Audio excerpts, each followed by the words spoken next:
Greetings, citizens of Earth. I am Amy Dangin, the dork that has been appointed to MC your public forum for today. How are you feeling? And I authentically want to know and hope that everyone is as grounded as possible, given how crazy things are at the moment with this whole pandemic and all. And hopefully, in the midst of all this chaos, we can find the grace to be kinder to ourselves in dealing with the situation, kinder to ourselves and to the planet. And speaking of the planet, I would just like to ask ourselves, have we remembered to check in with ourselves on how our lifestyle and consumption have impacted the planet, the environment, the wildlife, our own species survival? Have we stopped to think about what impact do we pose on these living beings through the way that we eat, the way that we travel, the way that we build? And in this webinar, we are going to specifically talk about the way that we build highways. And in particular, we're going to take a look at the Pan Borneo Highway project as a case study.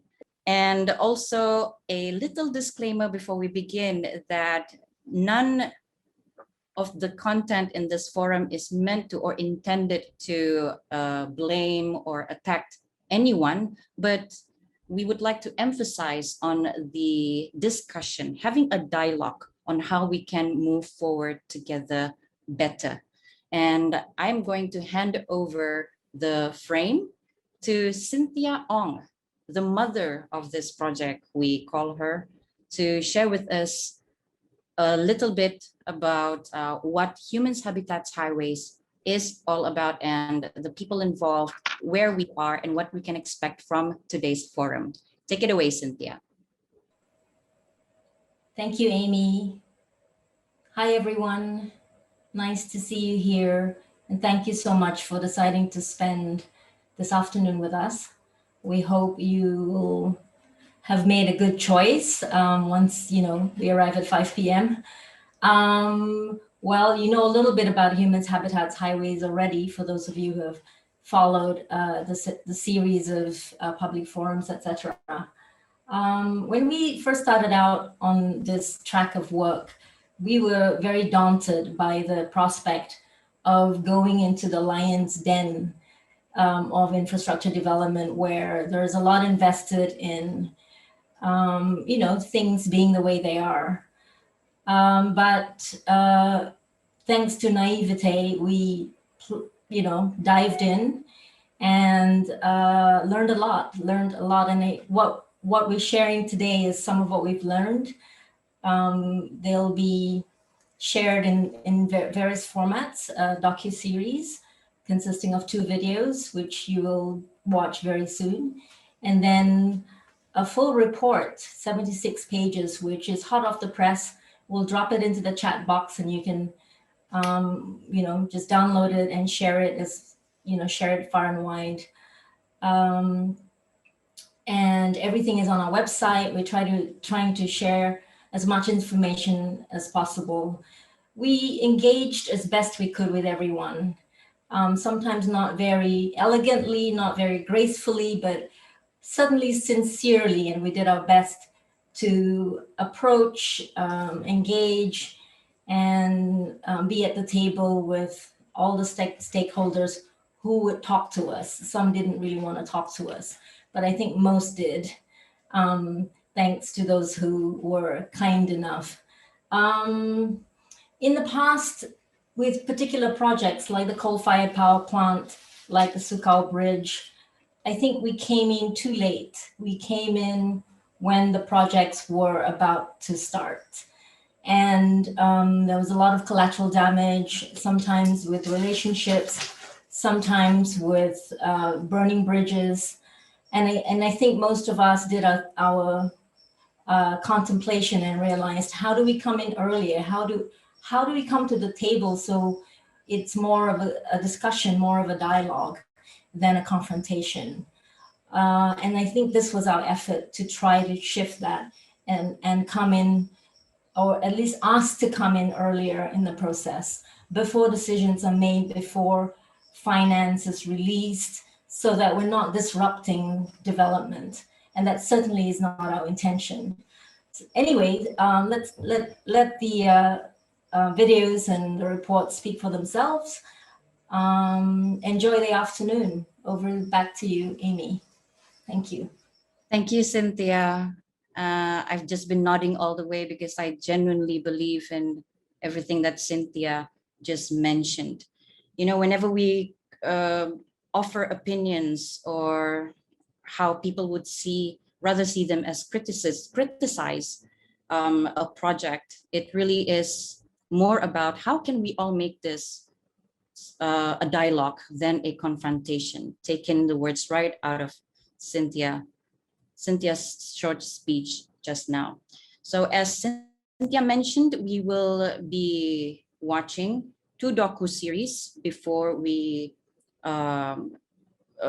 witness or watch a presentation on the findings and recommendations later on. So let's not waste any more time and get on to the first docu-series of this Humans, Habitats, Highways public forum. And this will be specifically looking at the environmental impact assessment. Let's take a look. Pan Borneo Highway is a road network in Borneo, cutting through the Malaysian states of Sabah and Sarawak, Brunei and Kalimantan in Indonesia. This collaborative film was shot by a team of local community filmmakers living along or close to Pan Borneo Highway stretches throughout Sabah, to hear the stories where the rubber meets the road. As part of the Pan Borneo Highway mega project in Sabah, a new road has been proposed that will run all the way from Serusup, near Tuaran, to Tanjung Simpan Menggayau, Kudat, mostly following or near the northwest coastline of Sabah. This will be a two-lane road about 124 kilometers long with 14 bridges, and is intended to provide accessibility to beaches and increase tourism potential that has been touted as the Kinabalu Gold Coast. Project Pan Borneo ini memang kami sangat bersetuju. Apa yang kami maklum sebelum ini pun memang Pan Borneo ini dia tidak akan langgar tapak kami. Alhamdulillah kalau jembatan itu akan wujud, kami para penduduk yang mata pencarian dia sebagai nelayan, tentu dia kan senang-senang untuk seberang ke seberang. Pasal Pan Borneo kami dengar daripada orang ke orang je lah. Orang ke orang yang bagi tahu Pan Borneo ni akan melalui dari kampung kami sini. Kalau bagi kami anak muda, memang kami sokong pembangunan. Sebab bila ada jalan raya macam ni, lagi dekat kami pergi sesuatu kampung atau suatu tempat. Apabila jalan raya tu atau jembatan tu sudah siap, so memang kami punya sumber pendapatan atau laut kami semua terkacau. Jadi semua tu kami tidak solution untuk tu, kami pun tidak apa yang mau buat. Kami berharap sama kerajaan untuk handle benda ni semua, apa yang dia boleh. Contoh macam rumah kami roboh, dia akan bagi kami pampasan dan sedia kami tempat atau rumah baru.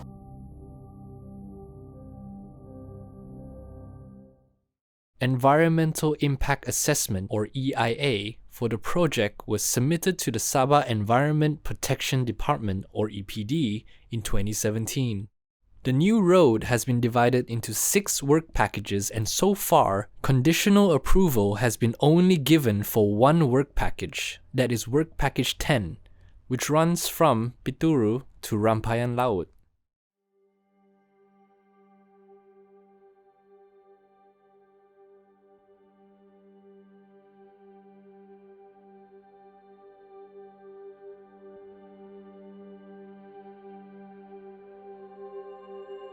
Nama saya Amazia Siza Moria Jumail. Saya sekarang bekerja dengan Danau Girang Field Center sebagai research officer. Bila bercakap tentang Pan Borneo, sebagai local community,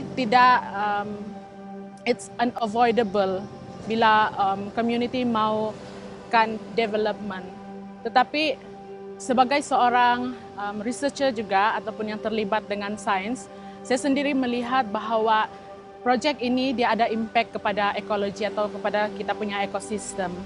Kita harus mencari jalan di tengah di mana kita boleh memberi benefits kepada community, tetapi juga kita mengurangkan impact terhadap kita punya wildlife dan terhadap kita punya alam sekitar. Kawasan yang ada proboscis monkeys contohnya, ramai yang terlibat di dalam pekerjaan di dalam sektor ekoturism di tempat-tempat tersebut. Jadi apabila kita potong dorang punya habitat, and then kita akan tahu dorang punya populasi mungkin akan berkurangan. So ini juga akan memberi impact kepada community sebab mereka boleh kehilangan kerja. Apa yang saya harapkan adalah kita kena ada kerjasama di antara orang yang buat sains ini dengan government yang akan buat highway ini. Sebab kita tahu banyak mangroves juga terpotong. Because these mangroves also, they act as macam nursery ground for juvenile fish, bukan saja primates, tapi banyak lagi jenis spesies yang akan terganggu. So, saya rasa lebih bagus perbaiki jalan sedia ada daripada memotong lebih banyak lagi habitat-habitat hidupan liar yang ada di Sabah.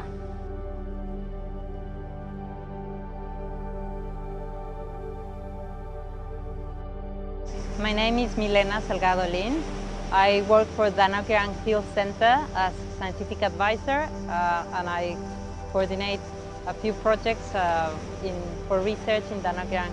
Proboscis monkeys have been classified as endangered because of human-made changes to the landscape.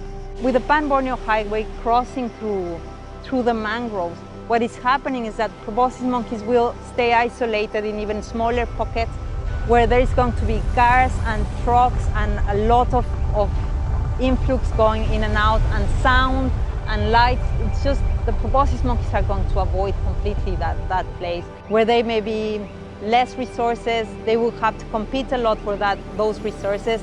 They will, if they don't move out of those pocketed areas, they will deplete those resources faster. It's really sad that a genetically unique population may end up going really fast because their natural areas are being taken away from them.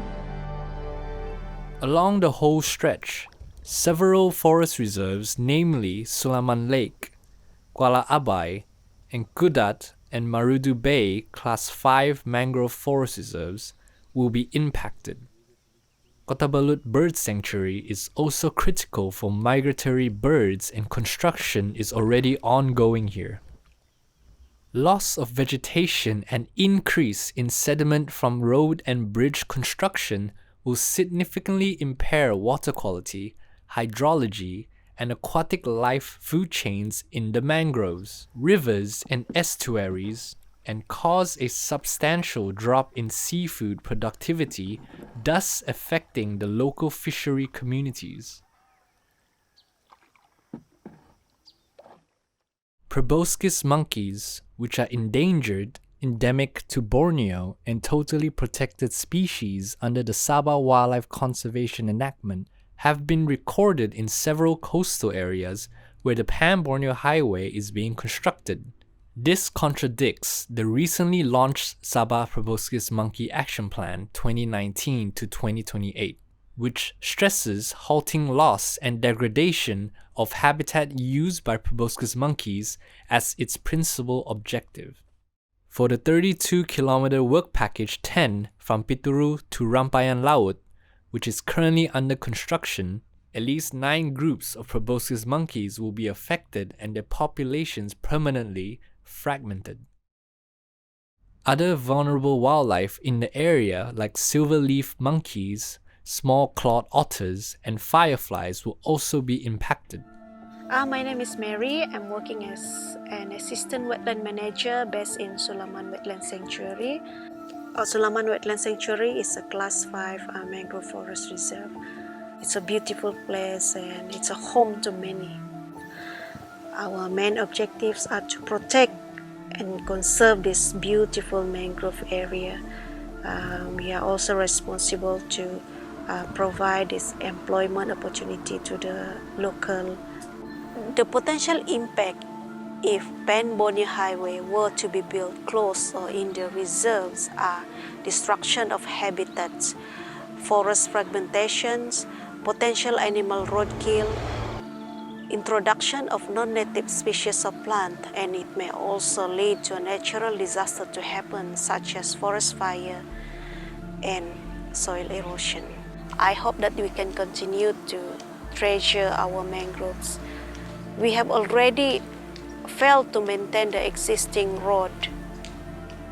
Why don't we take the budget allocated to maintain the road? The number of mangrove population is declining every year. If we lost mangroves, we lost what's in it. In other areas of the proposed part of the Pan Borneo Highway, there are seagrass beds like these found in Sulaman Lake, home potentially to the rare and totally protected dugongs.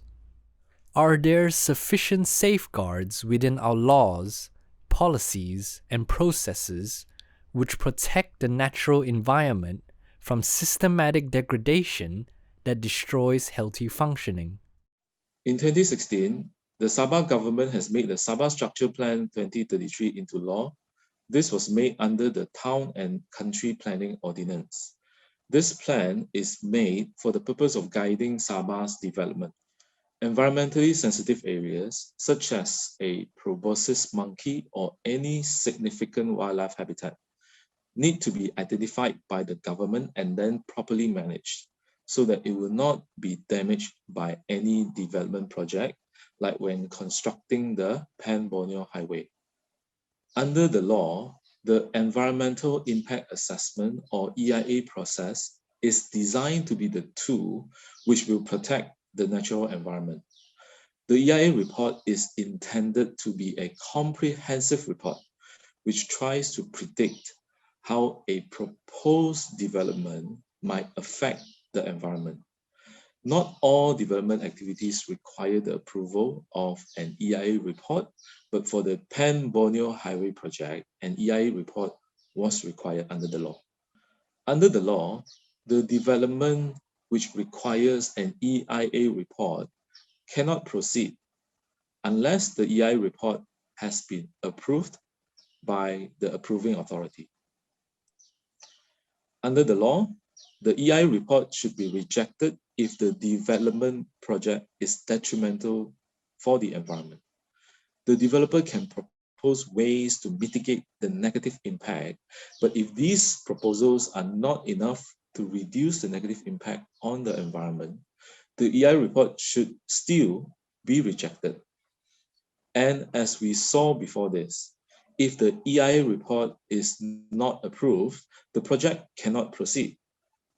Now, what did the EIA report for this stretch of the Pan Borneo Highway say? We found that the EIA failed to report the significance on the presence of the proboscis monkey populations and the seagrass beds, failed to give a proper assessment of the fragmentation of habitat and its effects on wildlife and impacts on hydrology and natural tidal movements which will affect mangroves. We also found construction of a spur road through Abai Forest Reserve, a base camp built next to a river which will impact water quality, and dynamiting potentially taking place in unauthorized locations. Dynamiting found to be taking place in Work Package 10 near Pantai Rang Teluk Ambong. The EIA stipulates blasting will take place in Work Package 9, not Work Package 10. Enforcing the EIA is a challenge, as it is not easy to know what is happening on the ground. In 2019, site trips were made to Work Package 10 and a report submitted to EPD showing construction had started before the EIA was approved. Excessive cutting of mangroves, lack of proper drainage by the contractor, lack of signboards, and presence of proboscis monkeys in the area. EPD then took prompt action and the contractor was compounded and a stop work order imposed until remedial action was taken by the contractor. This successful collaboration between civil society and the EPD illustrates what is possible. But, unfortunately, if for some reason the EIA produced by the consultants is technically weak, other problems may arise. If the EIA report did not properly discuss these wildlife habitats or did not propose how to protect them, and yet is still approved by the government, what can the public do? If the government did not fully enforce the law to protect the environment, can the court stop the approval of the EIA report? Well, it is very difficult for a member of the public to sue in court to stop it. You may try to challenge by a judicial review application, but the court can refuse to entertain your lawsuit altogether. Why? Because we have this rule called locus standi, or the rule of standing. What it means is when you sue, the court will ask, do you even have the right to sue in the first place? If not, sorry, the court doesn't even have to listen to your complaint. Now that is the rule of locus standi. Through a judicial review application, you can sue the official who will or who has approved the EIA report, for example. If that approval is a decision which will adversely affect you, right? Which means if you're not considered as having been adversely affected, then you will not be allowed to challenge the approval at all, even if the approval was illegal, unlawful, or wrong. So, if the court says that you don't have the locus standi to sue, then the court does not even have to listen to you, even if the government official has clearly done something wrong. Why? Because you are not the right person to sue, so to speak. The main justification for the locus standi rule is that only a person who is really affected by the decision can sue. Those who are not considered as having been adversely affected, the court will think that they are only busybodies. So, these busybodies should not be allowed to waste the court's time. That's the rule of locus standi. But then, if the wildlife habitats or forests are being destroyed, which human being has a locus standi to sue if no human being lives there? Well, most likely nobody can sue in a case like that because no person is adversely affected. Now, the court has said in the past that in rare cases, they might allow a person to sue even if he or she is not personally affected, because otherwise, nobody else would come forward to stop the illegal action. However, this is still a discretionary matter, which means it is up to the court.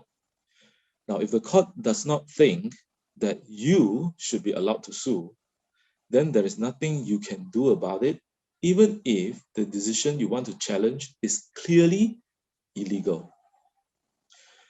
Now, I think it would be very difficult for the court to allow any person to do that because the rule says very clearly, you can only sue if you are adversely affected. So, even if the developer has clearly done something unlawful, or the authority has failed to enforce the law or policy to protect the natural environment, it is possible that under the law, no one can go to court to challenge that decision, just because the victims of that decision are not human beings, but rather the victims are the wildlife and the forests and so on. In this sort of cases, it is very likely that no human being would have the locus standi to challenge that decision. Now, the questions are, would reforming or broadening the rule of locus standi enable the public to better contribute to tackling Sabah's environmental challenges? And more generally, how can we strengthen the EIA process and ensure that its recommendations are implemented?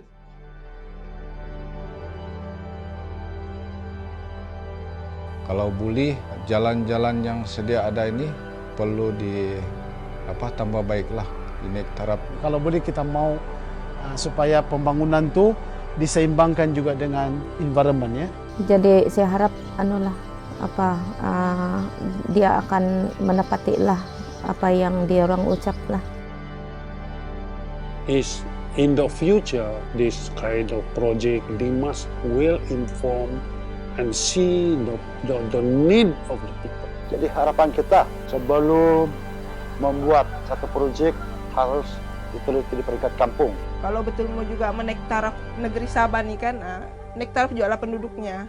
Jangan cek jalannya, tapi penduduknya, rumah-rumahnya kesian dibuang, dikasih begitu saja, macam yang tidak ada guna.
How did what you just saw land with you?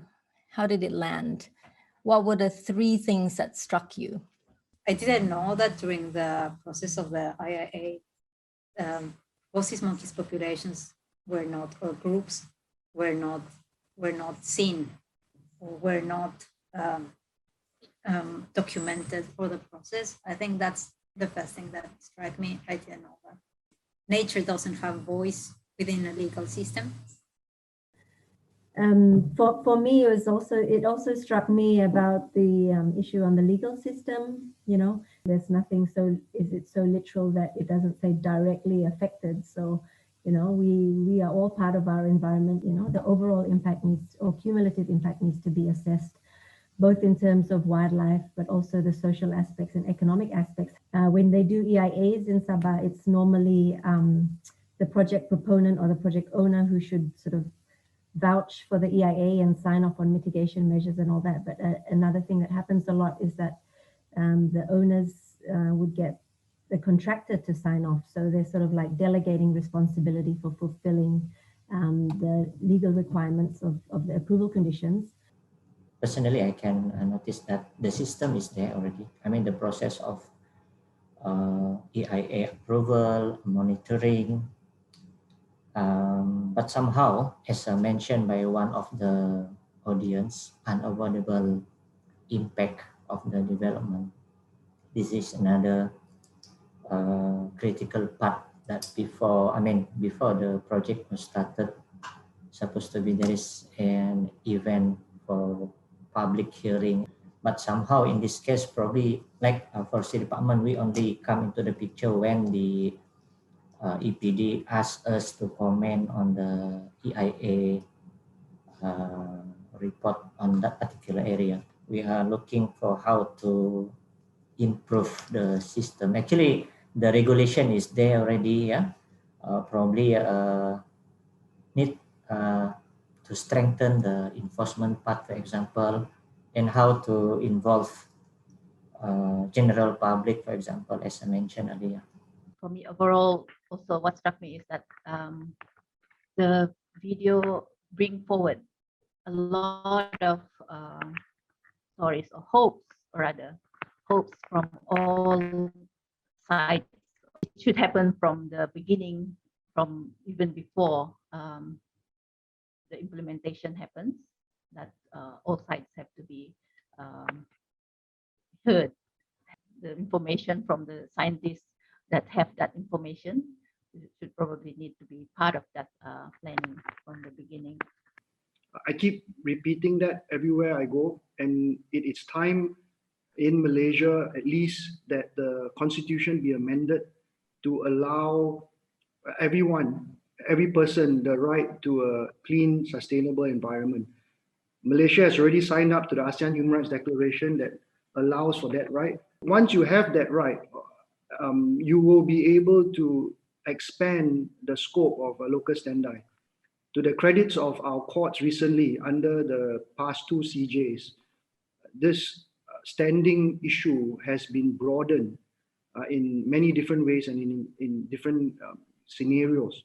You have different procedures such as the originating summons procedures for declarations, writ of summons procedures for damages and for directions by court. And so that, I think, we have some hope on that. The question that really came up from the video that is linked to this public interest litigation issue is public participation. When we talk about the EIA, it's an extremely technical document. Even when you go to court, the judges hardly understand how the EIA has come about. And that requires us to really look at how we want to approach environmental cases. We probably need to change the state of play. We probably need to not use the adversarial system anymore. And we need to have to be in a form of a dialogue. So how do you expect residents and communities to be able to challenge EIA reports if they don't even have documents, information, and plans to be able to challenge the EIA reports effectively? How does the implementation measure up to the aspiration and to the intention of the EIA process? So when we do programs promoting EIA in countries like Myanmar and Laos, there's a lot of resistance. But we use the Malaysian model in our laws, in how we have drafted those laws under the EQA as a model. But having said that, the issues that a lot of communities face with EIA reports, one is that you just have the subjective discretion of the DG to approve the report or not. You don't have a third-party audit of the EIA report. Two, even if you have public disclosures of the AI reports and invite the public to send their memos and protests, it's so technical that you are thinking of a project proponent trying to have a project in your backyard, and you are already there with all this history. You're staying there with all the culture, with all the flora and fauna and what's around you. It's just impossible. It's just so difficult to displace that kind of power relations. And that is why in the courts it's so difficult for communities to displace these attempts to have these projects implemented. The report sometimes, if involve forest reserve, I mean the ECR, what they call it, ECR, Environmental Compliance Report, every, I think, quarterly basis. So if involve forest reserve, the project proponent or even the EPD will extend one copy to forestry. The report was prepared by the agent or the consultant of the project proponent. So whether biased or not, whether it will protect the environment or will protect the interests of the company. For example, for Pan Borneo, I think we didn't receive any case because only one report that submitted to us as for now, I think under WP10 lah. If from the ECR mentioned about the encroachment of the stream buffer area, so we will take action based on timber license cutting conditions or forest enactment. There is a clause that mentioned that if the project proponent failing to comply with all the regulation, they are subject to be penalized under section 12E in bracket 3A. I think we have seen that now EIA come at a stage where it is often too late already. All the designing, the planning, and all that has already been done, and often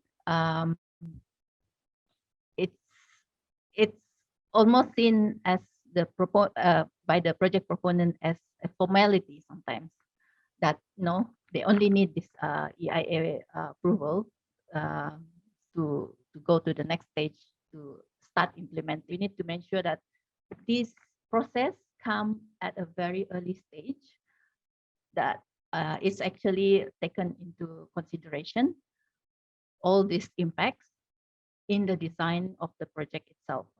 If it's implemented properly, that could preempt issues, social issues, for example, like going through people's cultural area or graveyard, for example. I want to say that I fully agree with what Rebecca is saying in terms of how early in the process an EIA should be done. I think it's become not just in Sabah, but in Malaysia as a whole, from working on EIAs, it's tended to be more and more focused at this level that is, the project's there, this is the final step they need to do before they can break the ground kind of thing. Some of the things that are requested in EIAs, the detailed information, for example, they're asking info that, you should only have at a detailed design phase. So it leaves probably the proponents or consultants a bit confused. If you start early enough, you may have less level of detail in terms of project sort of information, and things would have to be done at a higher sort of more overview level, I would say, but it still doesn't mean that they should allow, say, in the monitoring process, additional studies to come at a later date or something like that. The second one I want to comment is what I was wanting to comment before on what Edmund was saying with the guidelines and making it into law. I think it would be really good for, like you said, the regulators to have some kind of guideline on how to approve an EIA or not. They have panels to recommend, but they don't necessarily have to, if a panel comments, a review panel, it doesn't mean that they have to take it into account, and they don't have sort of veto rights. So it's ultimately still the DG or the director of EPD in Sabah's case that decides. But in terms of EIA guidelines and making into law, as an EIA practitioner, it would be really, really difficult.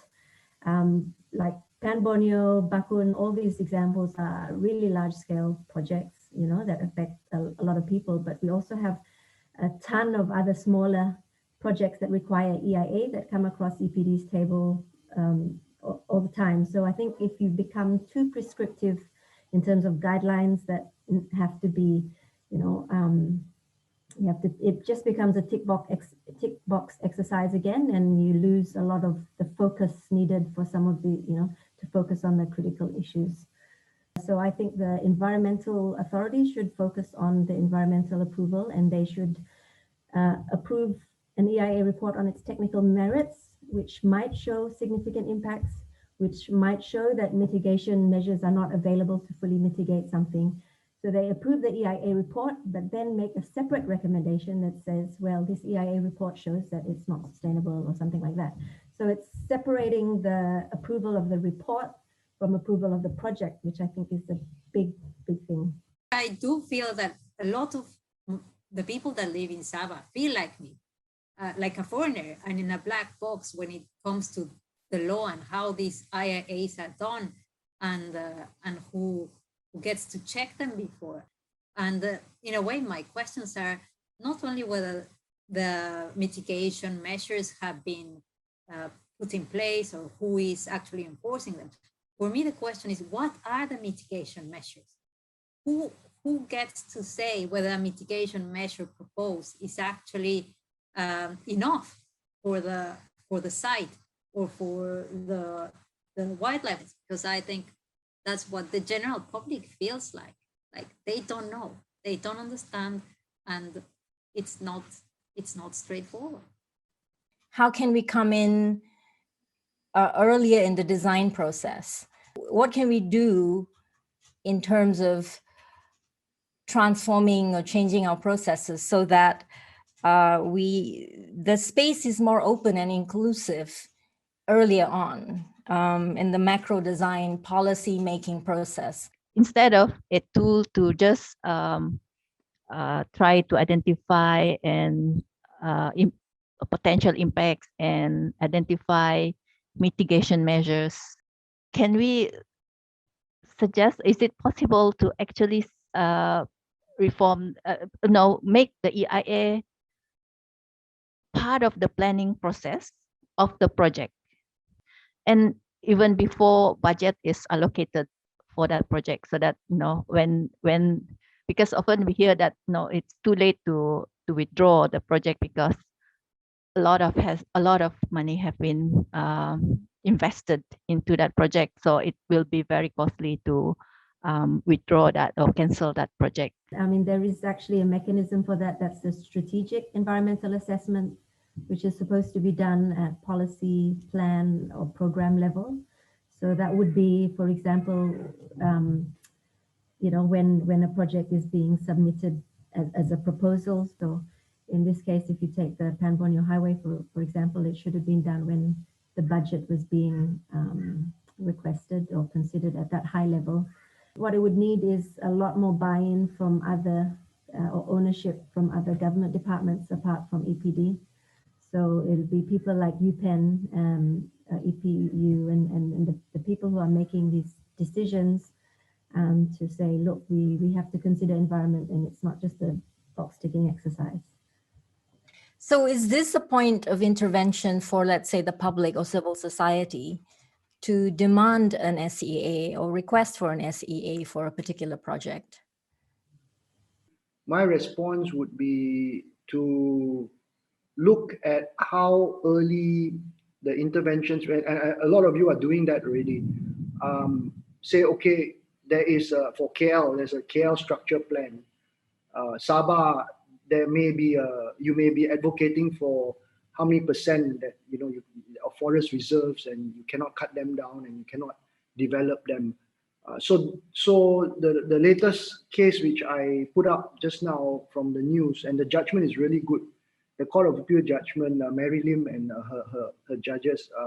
One of the reasons the court struck down the development order was because the local authority did not take into account the KL structure plan.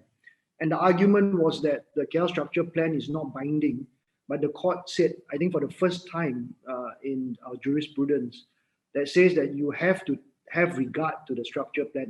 If this court decision is going to be upheld by the federal court, then in any development plan, the local council or the state government must take into account. My comment is mostly on the experience we had when we put together the state action plan for the proboscis monkey.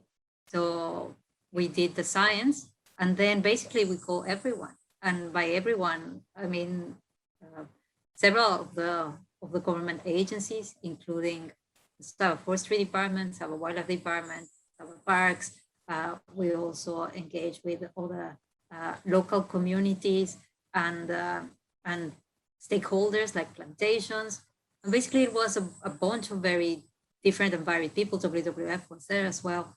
And the whole point was to get their views on what was the situation for proboscis monkeys, what were their intentions or in terms of development, and to have a general understanding of where was everyone standing, so that a comprehensive protection state action plan could be written. So the IA was approved in 2019, as far as I understood from all of this.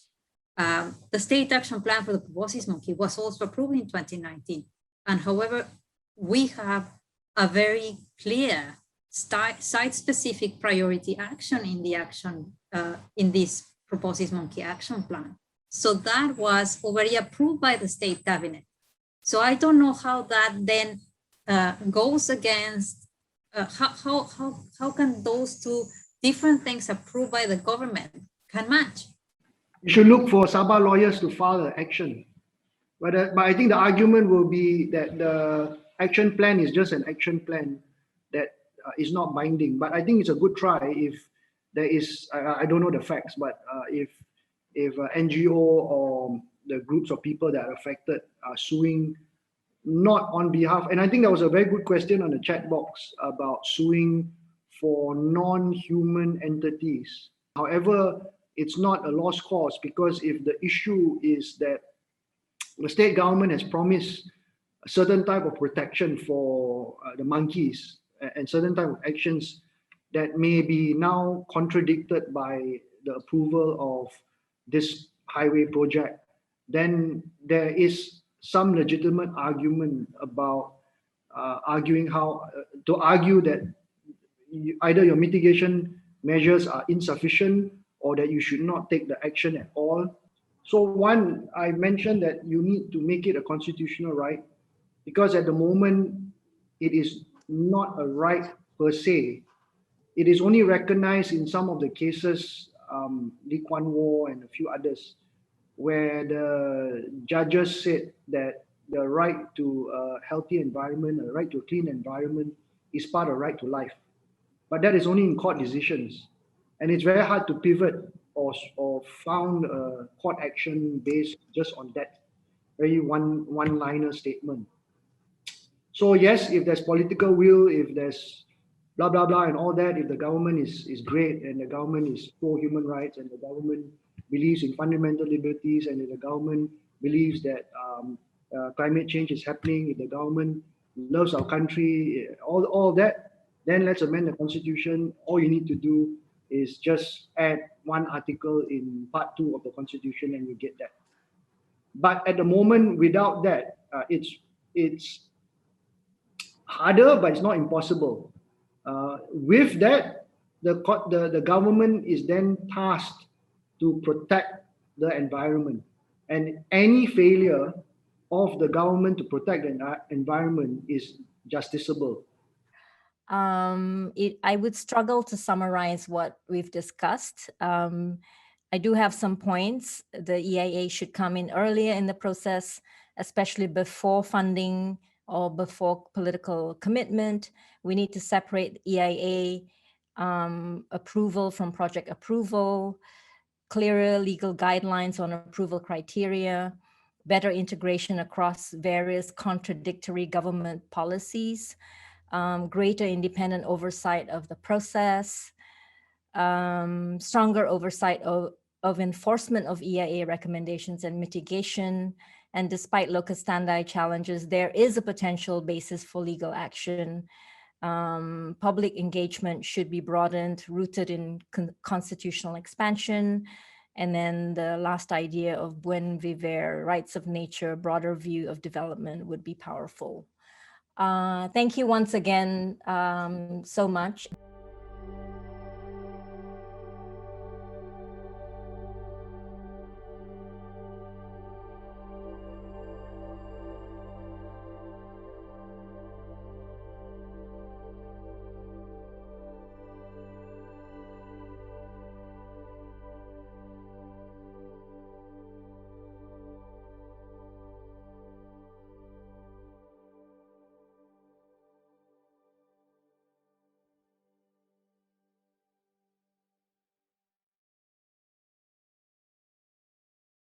There you have it, the first of our docu-series for today and the roundtable discussion that happened after that.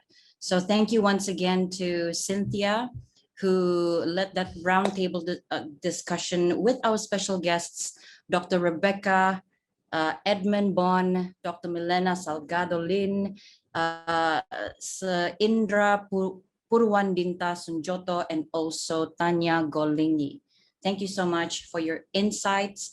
And we have the Q&A session for now. So I sincerely invite anyone who may have questions or points and things worth discussing, especially after watching the docuseries. And I'm glad to not do this alone this time. May I invite my co-moderator, the film producer of the Humans, Habitats, Highways docuseries, Kenneth Law. Hello, everyone. Yeah, I'm Kenneth Law. I'm the film producer for the docuseries on HHH. Yeah, as Amy mentioned, I want to thank all our roundtable guests for their insights. We have some of them as our speakers as well, and then some of them in our attendees. As everyone digests this insightful video on EIA process, I also like to launch a poll to kind of stimulate your minds. The brain cells. Hopefully everyone can pop up and see it. So Yes. The question is, in your opinion, what is the best way to strengthen the EIA planning process? So there's deeper involvement of civil society, relevant stakeholders, public engagement and expansion of the Constitution, improve enforcement of EIA requirements, earlier planning overall EIA development process, the separation of reports and project approvals, or we don't need to make any changes, current outcomes are what Sabah needs. I see everything piling in.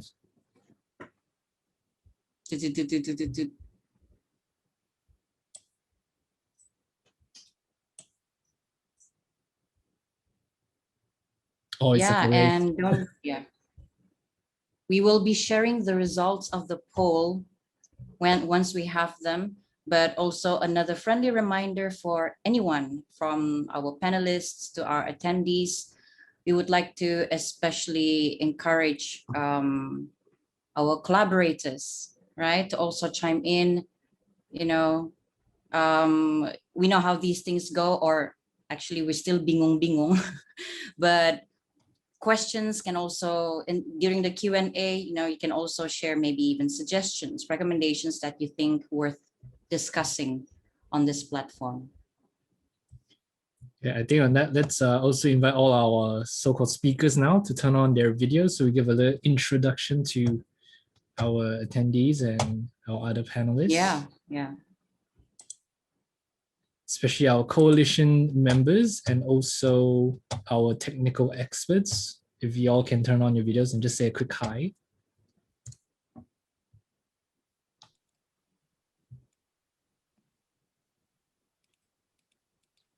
Hi, Sylvia. Hi. Hello, Cynthia. Hello. Hello, Nicola. Dr. Nicola. Hi, how are you? Hi, doing grounded. Hi, Puan En. I was saying, good to see grown-ups. You know what I mean? Being a mom and all. Can't wait to meet each other face to face.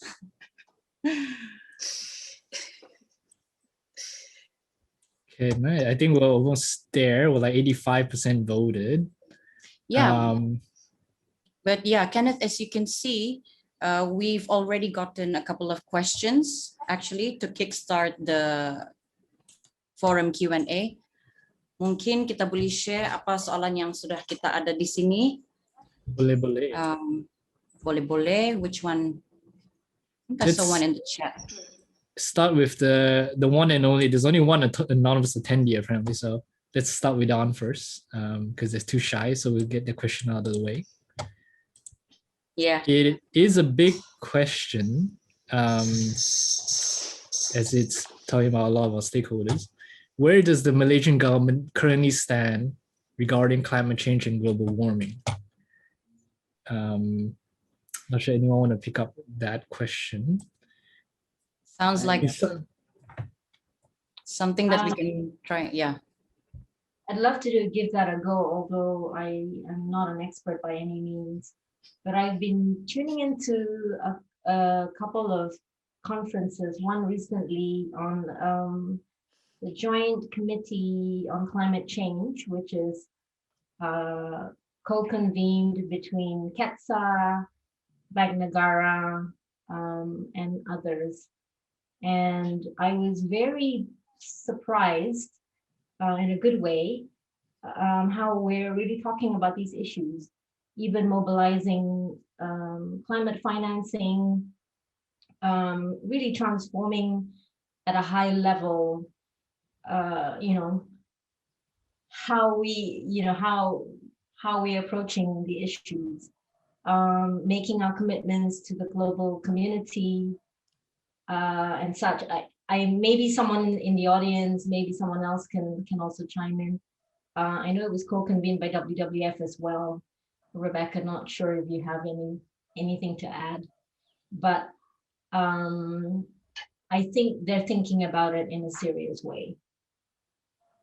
Others, do you have anything to add? Yeah, how serious?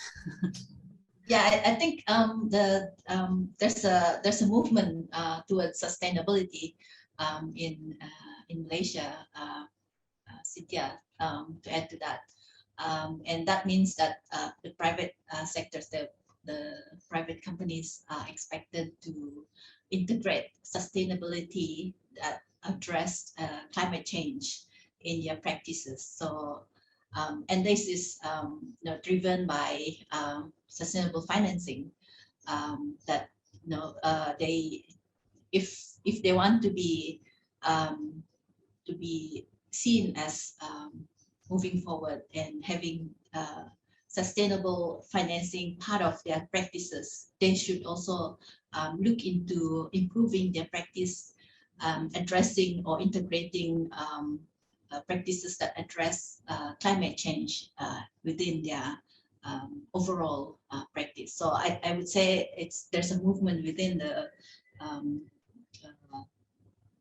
government in Malaysia as well as the private sector. There's a driver to try and move towards that as well. And I believe that within our the policy as well, there's for example, the 50% retaining 50% of forest cover in Malaysia is something that will support towards addressing climate change in the long run, because we see this as a positive move towards addressing climate change. Thank you very much for that, Rebecca. Very insightful.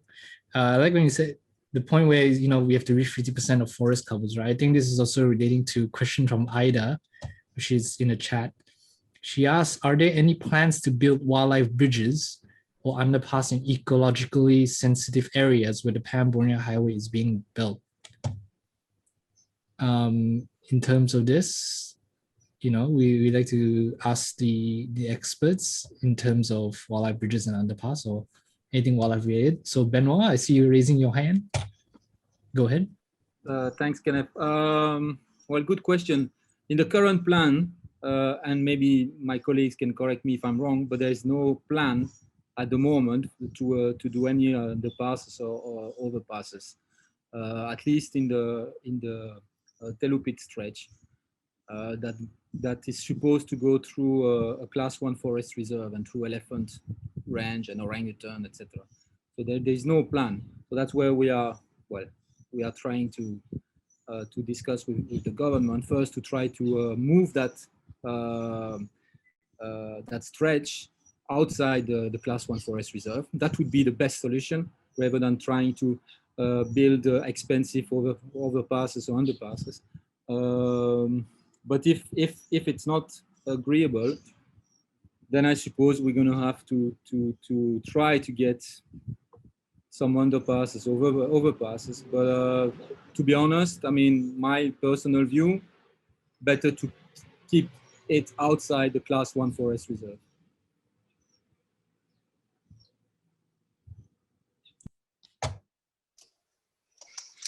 Yeah, I think what's interesting actually is that in the Sabah structure plan, the Sabah structure plan does actually mention using, tunnels either for the vehicle or the highway themselves, as well as wildlife overpasses, bridges in order to not continue to fragment.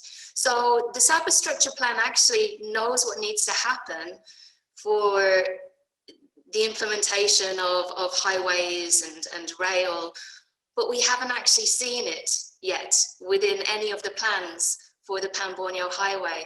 So as Benoit says, we've tried to engage and have discussions and dialogue, but to our knowledge at the moment, there's no such plans to actually mitigate the impacts on wildlife.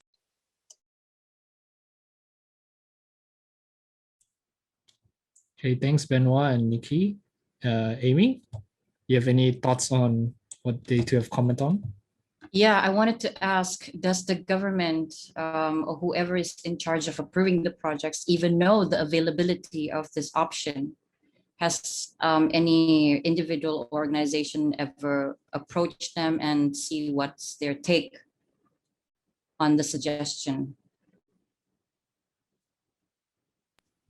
I'm pretty sure they know, and I'm also sure that if there was an EIA for that stretch, that Sabah Wildlife Department has probably commented on it and probably say that there would be a need for mitigation measures such as overpasses, underpasses. The problem is that this particular stretch is going through elephant home ranges, and we don't have any evidence that actually elephants would use those passes or those bridges. We have no idea. There are some passes like that in Peninsular Malaysia. There have been a few studies that not necessarily work well. They have had road kills happening just close to bridges. I remember this picture of a black panther who was killed just next to an overpass. So we don't have evidence that it's working really well. If it's the last, the last resort, at least let's get it. But honestly, I think that there are other solutions, and our job would be to try to convince the government that there are other solutions, and it's better to go around the Class 1 forest reserve. Yeah, thank you, Benoit. So basically, consider all other options before we take the shortest way to get it done and over with, right? We have more questions. Can Kenneth? Yeah, just quickly want to follow up with the last question, or just something I kind of want to ask Sylvia, which is our TE, which we all refer to as the EIA expert. But let's say even though we get the overpass and underpass done, right? It needs to be done well. What are even the measures to dictate how well the overpass underpass is being built? Because if you just, we just simply do it nonetheless, it's still going to damage the ecological system around. Yeah, thanks. As previous people have just said, they are not very successful. The ones that have been built in West Malaysia still have a lot of problems with them. There's poachers hang around near the overpasses and underpasses, or people sort of camp out there waiting for the animals. To me, the big issue though is cost. The cost is not factored in to the project proposals, I think, because people will go for always the cheapest options to build the road. So they don't have the budget to do proper overpasses or underpasses. Singapore has got one and has evidence that it's very important to have natural vegetation on the overpass. Overpasses tend to be better than tunnels. There's a very small one built in Maliau on the way to Maliau Basin Study Center. Definitely the overpass is more used than the tunnel. But in general, I would agree with Benoit to not need them in the first place, to reroute the roads so as to avoid them, because there is a massive cost, financial cost, that normally is not budgeted in for these things in the first place. Yeah. Yeah, may I add in something? Yeah, more than 10 years ago, when I was in the States, I was actually involved in a project working on where to establish this wildlife crossing structure. In this case, an underpass in an highway, and then although it is targeted towards Black American black bear, so we need to actually radio collar the black bears, and then several black bears in that area, and then see which particular locations that the black bears crosses or uses that road most. And then at the end, the highway department did put a underpass wildlife crossing structures on that particular site that we recommended, and it works really well. And that is, and then finally, the two populations are more connected and reduce roadkill and that kind of thing. And then also other wildlife are using that. However, this is not a brand new highway that was just created, So for me, I tend to agree with Benoit. If we still have the choice to not putting a highway cutting through a wildlife reserve. Imagine that this is all forested area, and that wildlife will be crossing the entire stretch of highway. So it is extremely to identify where is the most strategic point to put that kind of thing. So if you can avoid put a highway in a forest reserve, do avoid putting a highway to a forest reserve, because this highway structure is not that simple. It needs a lot of science behind it, so that it is strategically and being well used by the wildlife and mitigate the impact. So right now we still have the chance to make another plan, and we should do it. Thank you, Dr. Wong, for that insight. And thank you to all our other panelists who helped give us more and deeper insights into the issue. And we have some more questions coming up. Let's say, take one for this one, for example. If the current Pan Borneo Highway alignment goes according to plan, which community along it will be the most impacted socially, environmentally, economically, etc.? And that has everything to do with the next video that we are going to showcase to you. It's another docu-series which will be followed by another roundtable discussions and another Q&A like this. So please stay tuned, and let's all pay our attention to this next Humans, Habitats, Highways docu-series, live along the Pan Borneo Highway.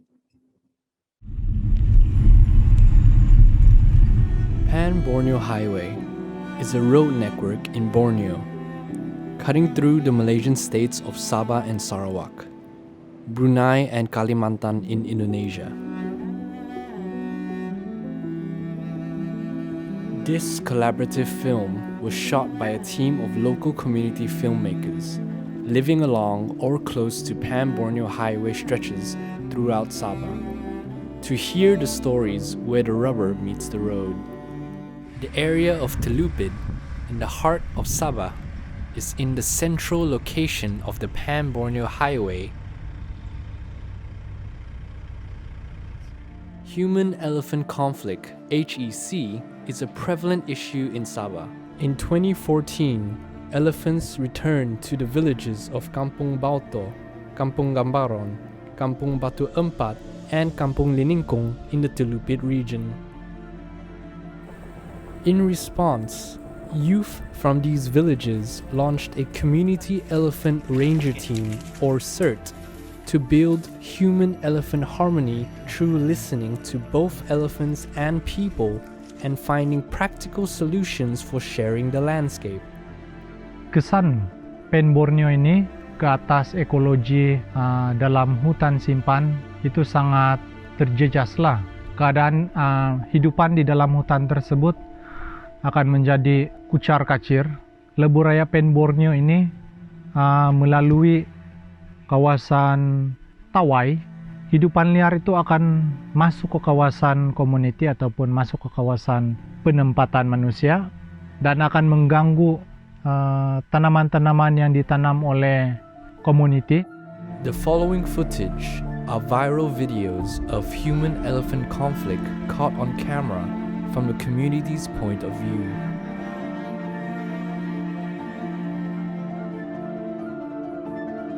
Untuk makluman, gajah kesiangan di belakang rumah Pakcik Majani, belakang rumah Pakcik Majani sekarang live.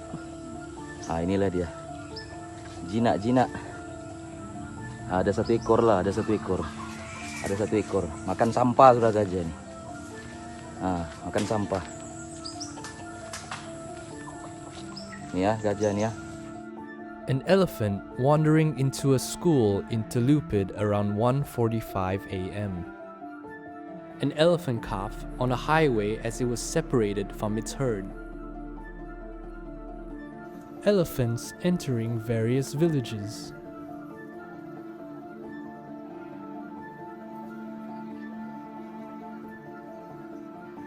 The following was a recording from 23rd of February 2018. A small herd of elephants entered Kampung Kambaron seeking food. The villagers made loud noises by shouting and firing noise cannons to deter the elephants, which in turn caused a stressful situation.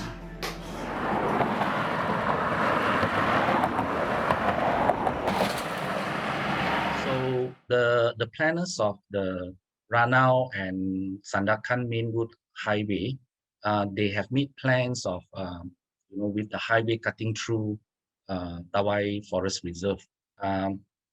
But the option that was currently proposed cuts through Tawai Forest Reserve, and we in Coalition 3H see this as a concern because based on the data from our colleagues, we found this Tawai Forest Reserve is an elephant foraging area.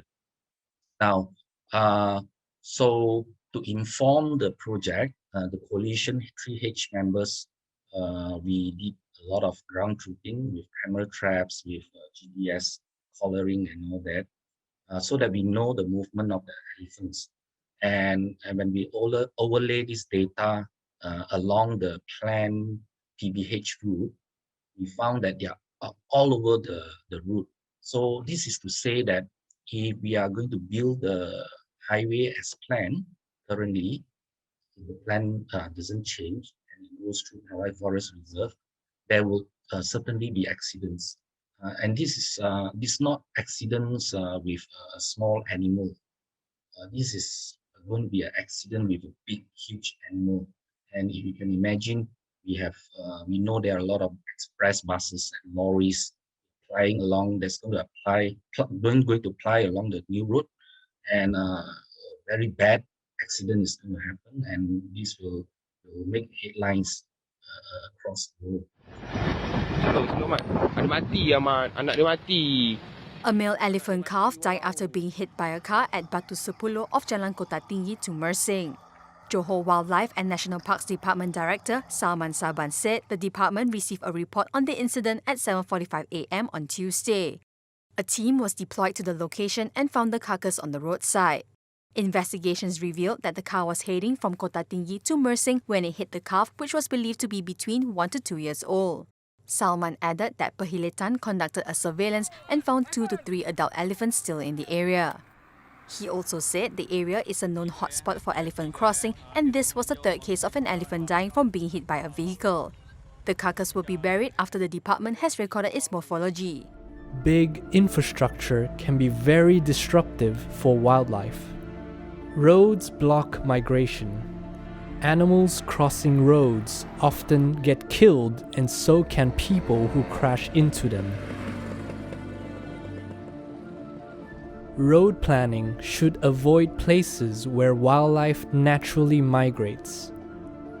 Unfortunately, in Telupid, engineers found the same clever pathway through the steep hills of the Tawai Forest Reserve as the elephants themselves learned long ago. Sekiranya Pan Borneo dibuat di sini, spesies-spesies hidupan liar yang ada di sini memang terancam, lebih-lebih pada gajah. Sebab gajah dia akan selalu melintas jalan. Kejadian ini banyak sudah berlaku di luar negara, dalam negara kita sendiri. Dan kami memang tidak bersetuju kalau ini tempat ini dibuat Pan Borneo atau laluan 4 hala di sini. Sekarang saya berada di hutan Simpan Tawai, itu di Jalan Laju Cahaya, yang dimana kawasan di sini memang selalu dilewati gajah. Sekarang di belakang saya sekarang ada laluan gajah yang sering dia selalu pergi sini sebab mungkin ada dia keistimewaan di sini adalah ada air bersih dan ini juga yang dicadangkan oleh komuniti kampung yang dicadangkan untuk laluan Pan Borneo. Mungkin sangat tidak sesuai lah kalau ini dilalu oleh laluan Pan Borneo sebab banyak spesies yang kami dapat di sini selama saya bekerja project HH Forever Sabah. Kami ada memasang kamera trap di hutan simpan tawai.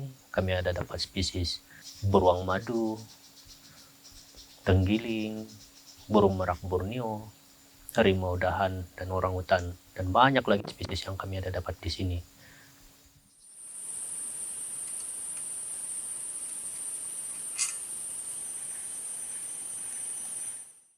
Wah, harimau dahan oh. Oh iya. Satu ekor saja. Satu ekor saja. Ini yang si anu punya nih kan, si korok. Kamera si korok. Kamera si korok. Dahan. Ya.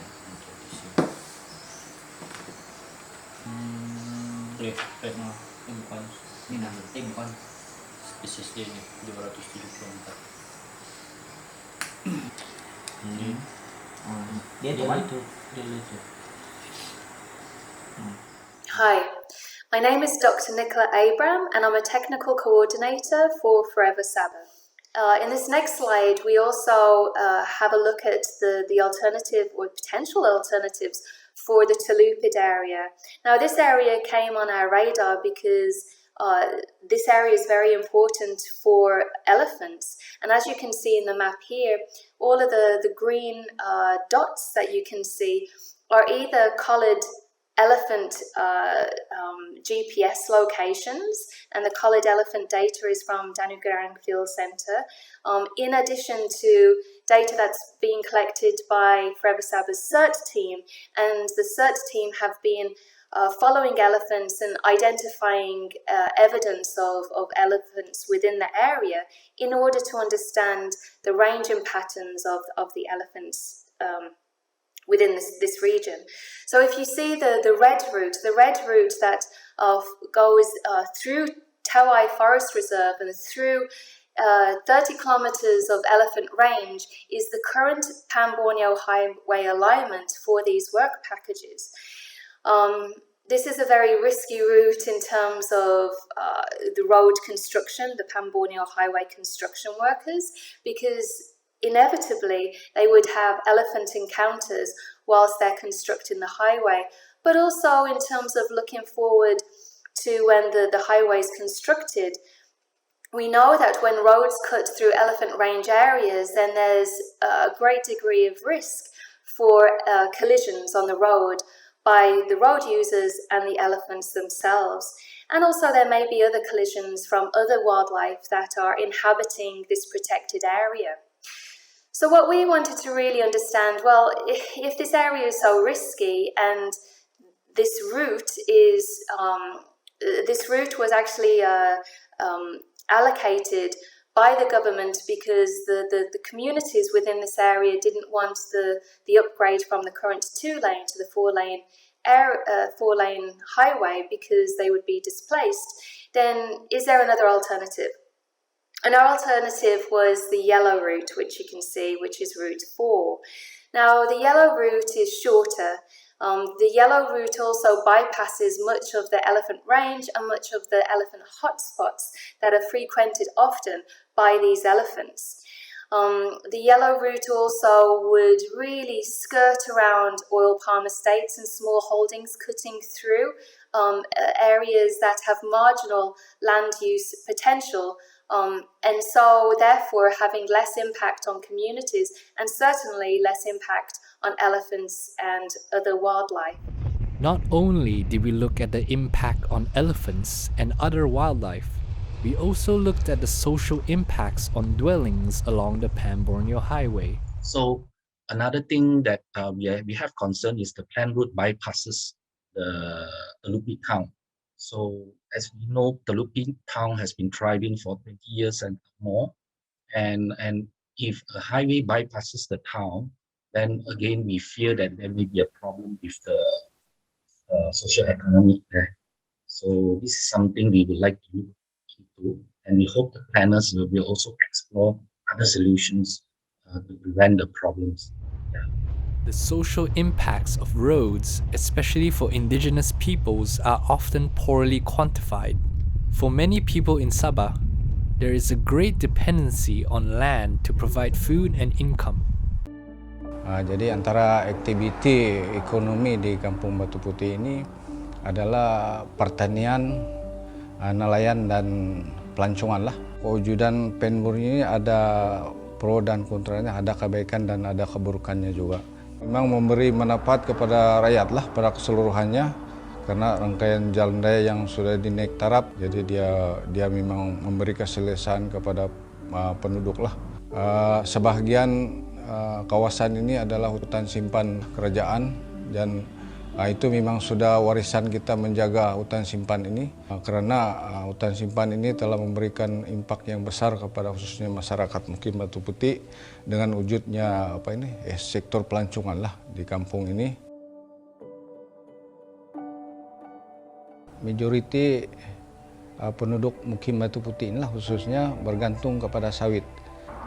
Kemungkinan pihak Pan Borneo ini, syarikat Pan Borneo akan menggunakan tanah-tanah yang bergerak ini dan menjejaskan penduduk kampung lah, terutama sekali kebun kena musnah.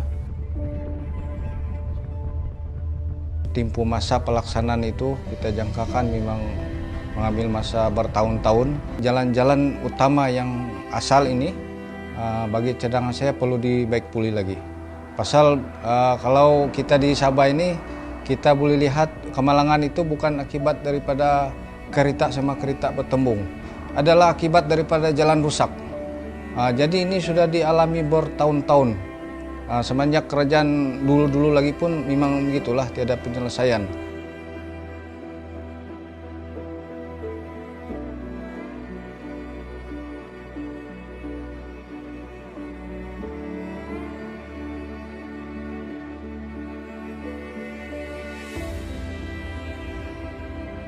Pembinaan Pan Borneo ini akan melalui beberapa hutan simpan, akan melalui beberapa kawasan mangrove dan juga beberapa anak sungai. Memang dari aspek environment, ya, tidak dapat dinafikan pembinaan Pan Borneo ini akan memberi kesan lah. Sekiranya Pan Borneo melalui hutan simpan, dia akan memberi kesan kepada habitat, terutamanya akses kepada pemburuan lah, akan memberi peluang kepada pemburu Arab, penebangan hutan secara ilegal, contohnya gajah dan sebagainya.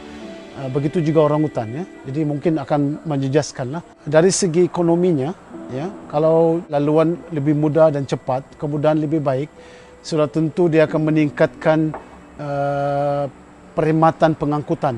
Pelancong di Sabah ini kita sudah menunggu, ya, satu highway yang dapat memberi kemudahan kepada masyarakat secara keseluruhannya lah. Pembangunan akan dibina, ya, lebih banyak kawasan akan dibuka dan infrastruktur akan banyak majulah dibuka di seluruh Sabah ini. Dulu masih kecil lagi, emang di sini sudah sampailah sekarang 30 tahun. Kita disuruh keluarkan dari rumah ini tanpa ada dibagi pempasan ataupun dan penempatan baru lah. Asal dia panggilan mahkamah kami naiklah. Tapi tiada apa-apa macam bantuan kita dapat lah, macam untuk selesaikan kita punya masalah. Pandailah dorong potong lah itu karena tiada notis. Angkat air, tiap-tiap hari angkat air. Anak pulang dari sekolah, tiada dapat rehat buka baju, angkat air lagi untuk stok air kami. Saya punya adik saya hari itu sampai demam tuh malam. Ketakutan kan gara-gara panas, gelap sampai demam tuh, demam panas. Teriak dia ketakutan, sab gelap. Masa hari itu kes kami viral, dia ada datang lah. Tempo 1 minggu lagi dibagi, lepas itu dirobot. Tiada guna juga 1 minggu kamu bagi kalau tiada juga tempat kamu bagi kami. Tiada guna, biarpun 1 minggu 1 bulan tetap kami di sini juga. Tahu terus terang.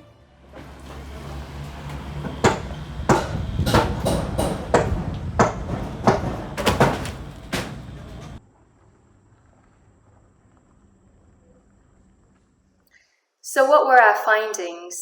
Well, in terms of potential loss of homes, we estimate within the 50 meter to the 100 meter width scenarios that in the range of 1,700 to 7,000 homes might be lost.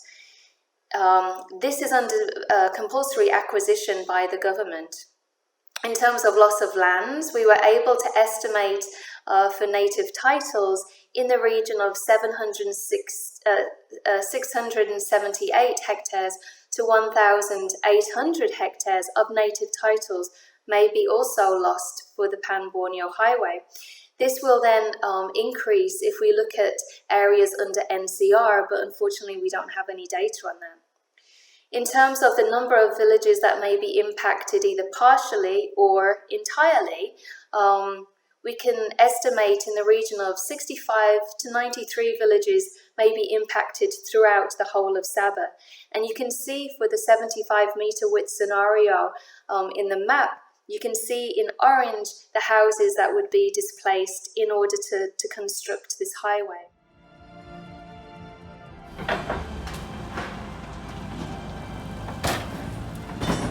Rumah ini macam kami ini macam kira baru jugalah. Jadi terpindah kami di sini pasal itu yang ada projek tu, yang Pan Borneo tu. Jadi akur lah pasal mesti mau dirubuh. Jadi kita macam rakyat ini tidak juga boleh menghalang bagi projek kerajaan ini. Ceritanya memang ada susah sikit juga lah. Pasal yang kami tahu yang kami ini tidak dibayar. Dikasih kami notis. Setiap kasih notis, kasih melekat 14 hari saya itu tempuhnya. Di mana kau mau lari 14 hari? Di situ kau membuka, di situ kau kemas barang 14 hari. Jadi bingung lah. Sebab kami ini tinggal di tanah kerajaan Rodesau. Jadi saya berusaha menulis pemimpin masyarakat kampung, termasuk itu parlimen, pun saya jumpa pasal masalah itu. Keluarlah peruntukan itu. Tapi ada juga yang tidak terbayar. Ramai lagi yang belum berbayar tu. Kita punya tempat lagi. Jadi macam seolah-olah anda beri kemanusiaan kah? Pasal kami ni didakwa ni. So we were wondering, well, are there alternative alignments that would actually mitigate or lessen the impact on communities?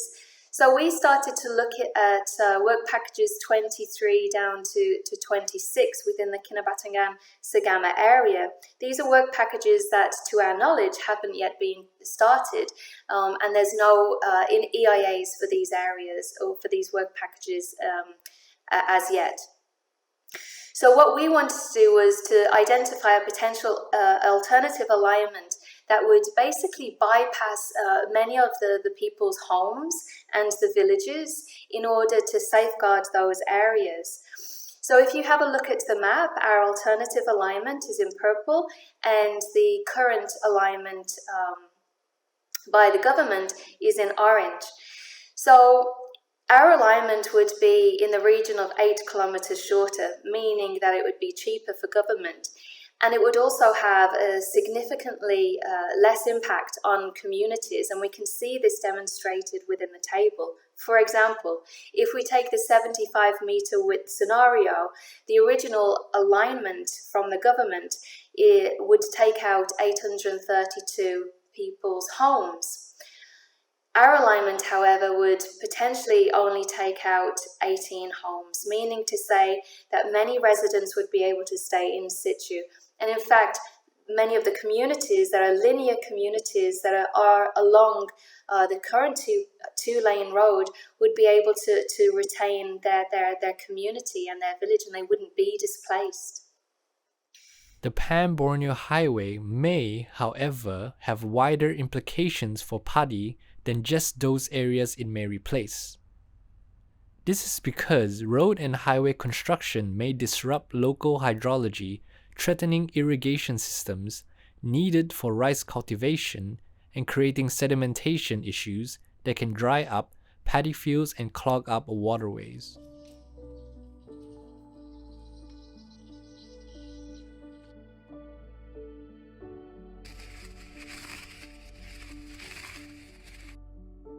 Bersyukur jugalah air hujan membantu kami dalam musim ini.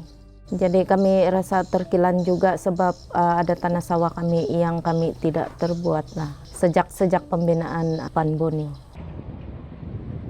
Kalbet yang dibina oleh Pan Borneo bermasalah dan tenggelam.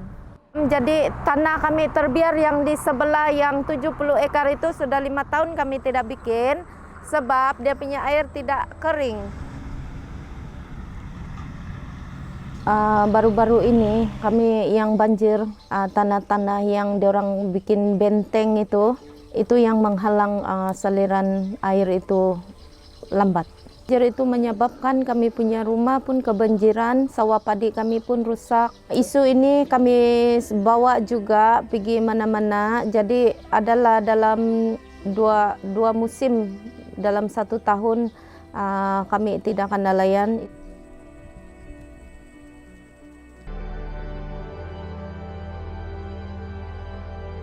Kalau boleh, jalan-jalan yang sedia ada ini perlu tambah baiklah. Ini taraf. Kalau boleh kita mau supaya pembangunan tu diseimbangkan juga dengan environment ya. Jadi saya harap dia akan menepatilah apa yang dia orang ucap lah. Is in the future this kind of project they must well inform and see the need of the people. Jadi harapan kita sebelum membuat satu projek harus diteliti di peringkat kampung. Kalau betul mau juga menaik taraf negeri Sabah nih kan, naik taraf juga lah penduduknya. Jangan cek jalannya, tapi penduduknya, rumah-rumahnya kesian dibuang, dikasih begitu saja, macam yang tidak ada guna.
How did what you just watched land with you?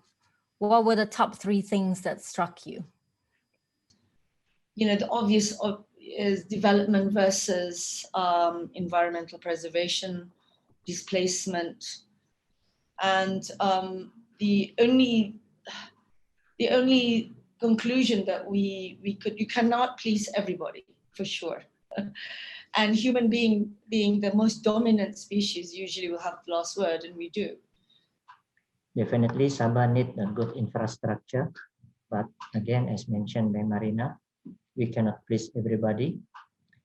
In the short, we have to again have the sustainable pillars, socially, environmentally, economically. So we need to have the balance between these 3 pillars. I think that is for the start of the discussion.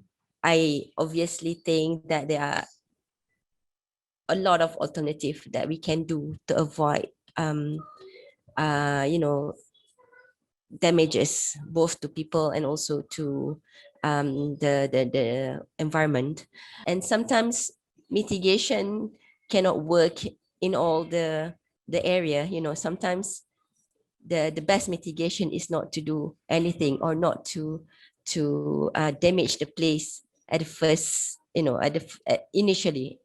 I am thinking we have a situation, we have pristine nature, and then human beings come in, and when we start talking about progress and development, somehow or other we need to disturb or encroach nature, and then somehow or other we rationalize what we do seem to bring something better to the world. for example, this big project, it is meant to bring progress, development, and Sabah, and put it Sabah into a global arena. But then you can see immediately from the video, nature itself is being disturbed massively. Okay, and then we have people as well, supposedly to help the people. We can see a lot of people are crying rather than voicing their joy that something going to happen and their future is more better and so forth. I mean, as a community, for me personally, we have been impacted by the Pan Borneo Highway because it passed through our kampong, my mom's kampong, and there are a lot of destruction that I can see. There's also a neighboring kampong who tried to provide with the district office, who tried to provide alternative solution. They had a dialogue with the contractors, but in the end, it did not work through. That means it was not accepted. So a lot of the land was destroyed. It's either now because when it rained, the community gets flooded. Of course, it is good for us. We need the highway, but I think it will be good if we can consider the alternative that was provided in the study so that it will lessen the impact. What is happening with our process that makes invisible people like Normala and many thousands more, that makes them invisible? What has happened? Why are they falling through the cracks? And how do we address that? My quick thought is always planning. When you're about to develop something major, there must be an absolute diligent way of ensuring there are proper governance. In other words, to look at the various impacts, whether it's economic, environmental, people. As far as I know, all government contracts such as this, number one, they are not allowed to cut anything off or displace anyone without full compensation. That's as far as I know, right? That's supposed to be the governance. That's the policy. That's the first thing. Secondly, I think that the issues surrounding this is also the contractors must take responsibility. If they damage irrigation, drainage, and things like that, that shouldn't be happening because they should have had EIA report, drainage report prior to them being allowed to do the job, right? I think people, especially the process is supposed to be consulting, asking. We call that the free prior informed consent if there is such thing. But at least even if there is none, I think there should be some kind of information. That's what my thought for now. People, they can speak. They can say that I'm not happy with the money that you give me or you don't compensate me. But how about our animals? They cannot say anything. You cannot compensate elephants. You cannot compensate Barbas's monkey. So who's going to speak on behalf of these animals and trees? Obviously, we cannot please anyone, but then we have to make sure that we are ready to face the conflicts. If we don't take into account the needs of, and that will cost you more, rather than you avoid the conflict first. I mean, like destructing the habitats of these animals. We have to remember that forests, trees, and animals, they are living things like us. They have their needs. So that one, nothing can compensate them. There is this growing tendency in our society to believe we have expertise, who knows best what should be done to develop and so forth. And these are the people who should plan for the development of the people. Yet, we also say we would like to be an inclusive society. So I think it's about time that there should be a narrowing of gap between so-called expertise who think they know best what the rakyat needs, and also learn to practice inclusivity, that is bringing the rakyat to say actually what the rakyat really wants as well. And for that reason, I believe strongly NGO, CSO, academicians should voice out to give voice not only to the people but also to the animals, as Dr. Farina said. I'm not sure whether the consultation process, as mentioned by Marina, is not well delivered. I'm not sure. But sometimes, based on our experience in forestry department, the first call for the consultation normally is zero attendance. But if they are not well compensated, I think it is unfair as well for them. How can we propose routes that meet transport objectives, that meet development objectives, without the human and the other creatures and the environmental consequences, whether it's watersheds or carbon? What is the avenue? Speaking to JKR, I spoke to JKR, who is in charge of the Pan Borneo Highway, not to the Pengarah, but Samsul, just a couple of days ago. He said, look, the reason why originally they routed it to the forest reserve was because there was 500 people along the Talupit area who were against the Pan Borneo Highway being expanded there. So that's why they went through the forest reserve. But I totally agree with you. It's unbelievable that you would even consider that. But talking about the route, I think with anything, if our job as normal citizens or lobbyists or NGOs, we are not fighting against the government. It's a discussion. It's a collaboration. Of course, we need to improve our communication. Of course, we need to improve connectivity. I think we need engagement with the government, and it's good that that particular route has still time. It seems displacement is understood just to compensate people some money for the land and maybe for the house. But actually, to me, displacement means more than that. People have settled. In a way, they're empowered. They are surviving. But when we put a development that displaces them, I think just merely compensating for the land and the house is insufficient. You actually destroy an ecosystem. And to create another one for this person or this community, I feel is difficult. I think this is where we need to be very inclusive in the way we look at our laws as well. I think it is even further because Dr. Farina also talked about animals and the nature. And especially for us, indigenous community, we also have this relationship. So when it's destroyed, we really feel disconnected, and it's really true. It's not just about the house. It's not just about the land, but it's like the whole thing, because we are connected. And I feel all those things, because we are in Borneo, we need to look at that also, I feel. Itu sebagai orang asal. So just to throw something else in the mix, we often hear from government agencies involved in infrastructure development that Sabah deserves to get back from the federal government the funds that is rightfully hers. And the best way for this is for large and costly infrastructure.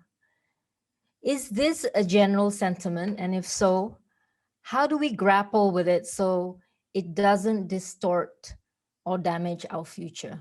Okay, I cannot answer on behalf of JKR, but probably we can share this, the motion. As we understand that in the development project or even the RMK lah kan, rancangan Malaysian plan, normally the progress of the project will be evaluated not only based on the physical but also the expenditure. For example, for the 2021, up to almost reaching to the what you call first half of the year, our expenditure, for example, only 30%, less than 30% because of the COVID, because of the pandemic, because of SOP, we cannot what you call implement what has been planned before.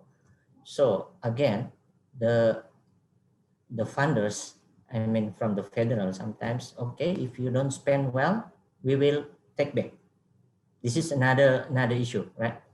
So I think JKR also having that sentiment as well, that if they fail to spend that is allocated, for example, 1 billion, 2 billion to Sabah this year, it will jeopardize the what do you call the performance for next year.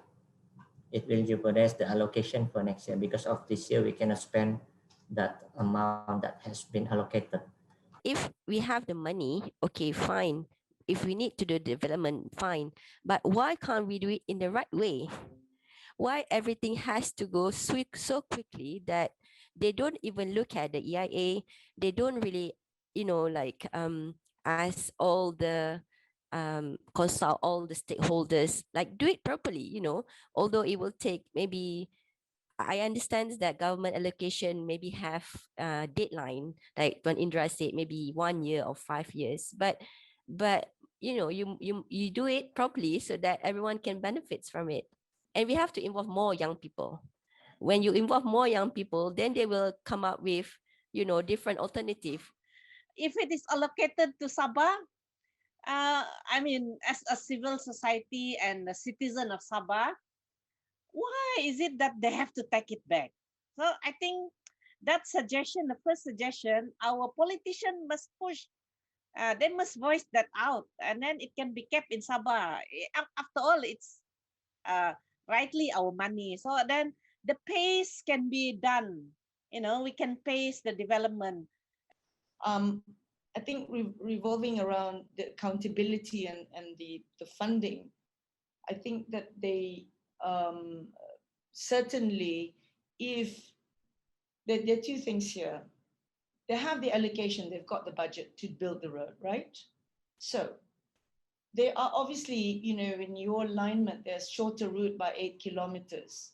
So if it costs 8 million to do a bridge extra or something like that, obviously, and then they are also perhaps, there are palm oil companies there, right? Or palm companies there. The government could say to them, okay, bridge donated by you fantastic palm oil people, because it's going to benefit them. And secondly, if leadership says contractors needs to be accountable, and if you do any damage on any road that you build, you have to take it off your insurance. Yeah, I think there is a possibility definitely to open the channel, not just with the government, JKR, but also with the contractors. There must be the heart, caring, inclusiveness involved. Then only accountability will become part of our culture. I think this is something we need to keep educating our people when they take up to do anything. How can the space be more open and inclusive earlier in the policy and macro design process? Like a Sabah structural plan, if we recall from yesterday video clip mentioned by our colleague. So even though it's about 20 years plan, but somehow when it was planned much earlier, whether it's still valid or not when we come to the real time, this is another issue that we need to look into and come to the openness whether we can have this occasion and not a bit subjective when come to the infrastructure project.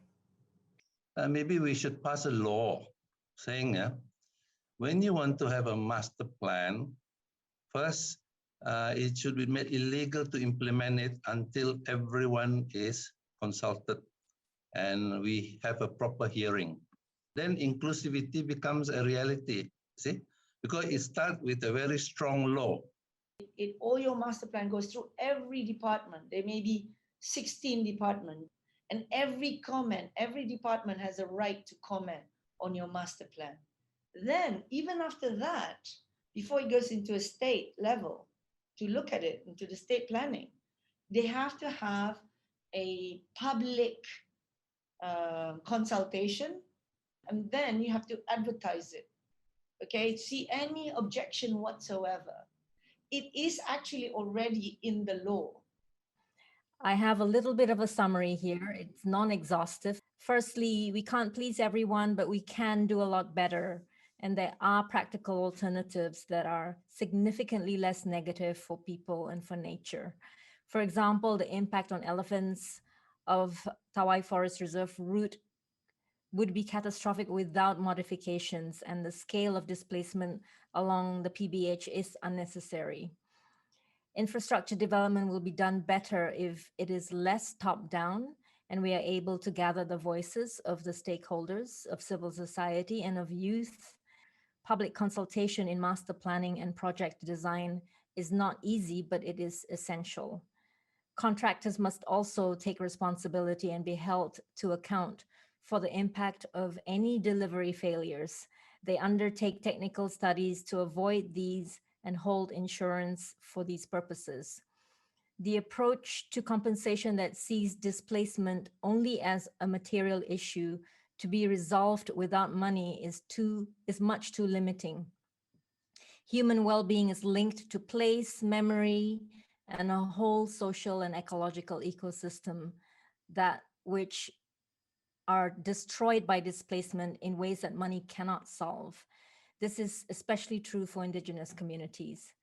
Sabah needs to press for changes in how it receives its federal financial allocations so that they can be used according to the priorities and timetable of Sabah for projects of a wider range of sizes and purposes.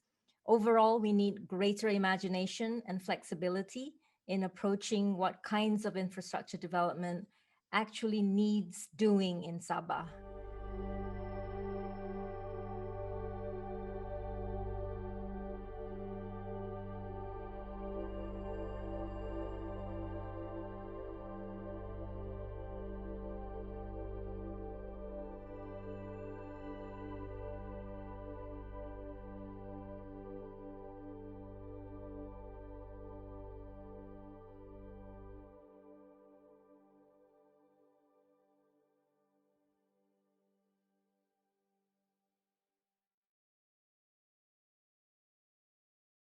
Thank you once again to our panelists and guests at the roundtable discussion led by Cynthia.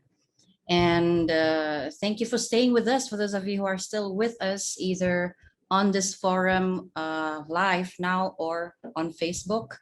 And once again, may I invite Kenneth to kawan me.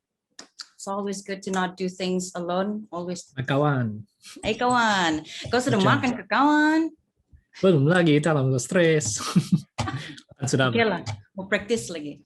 But yeah, just to point out so many takeaway points, right? From just watching the video and listening to the roundtable discussions, sounded, and I mean, it seems productive at the very least.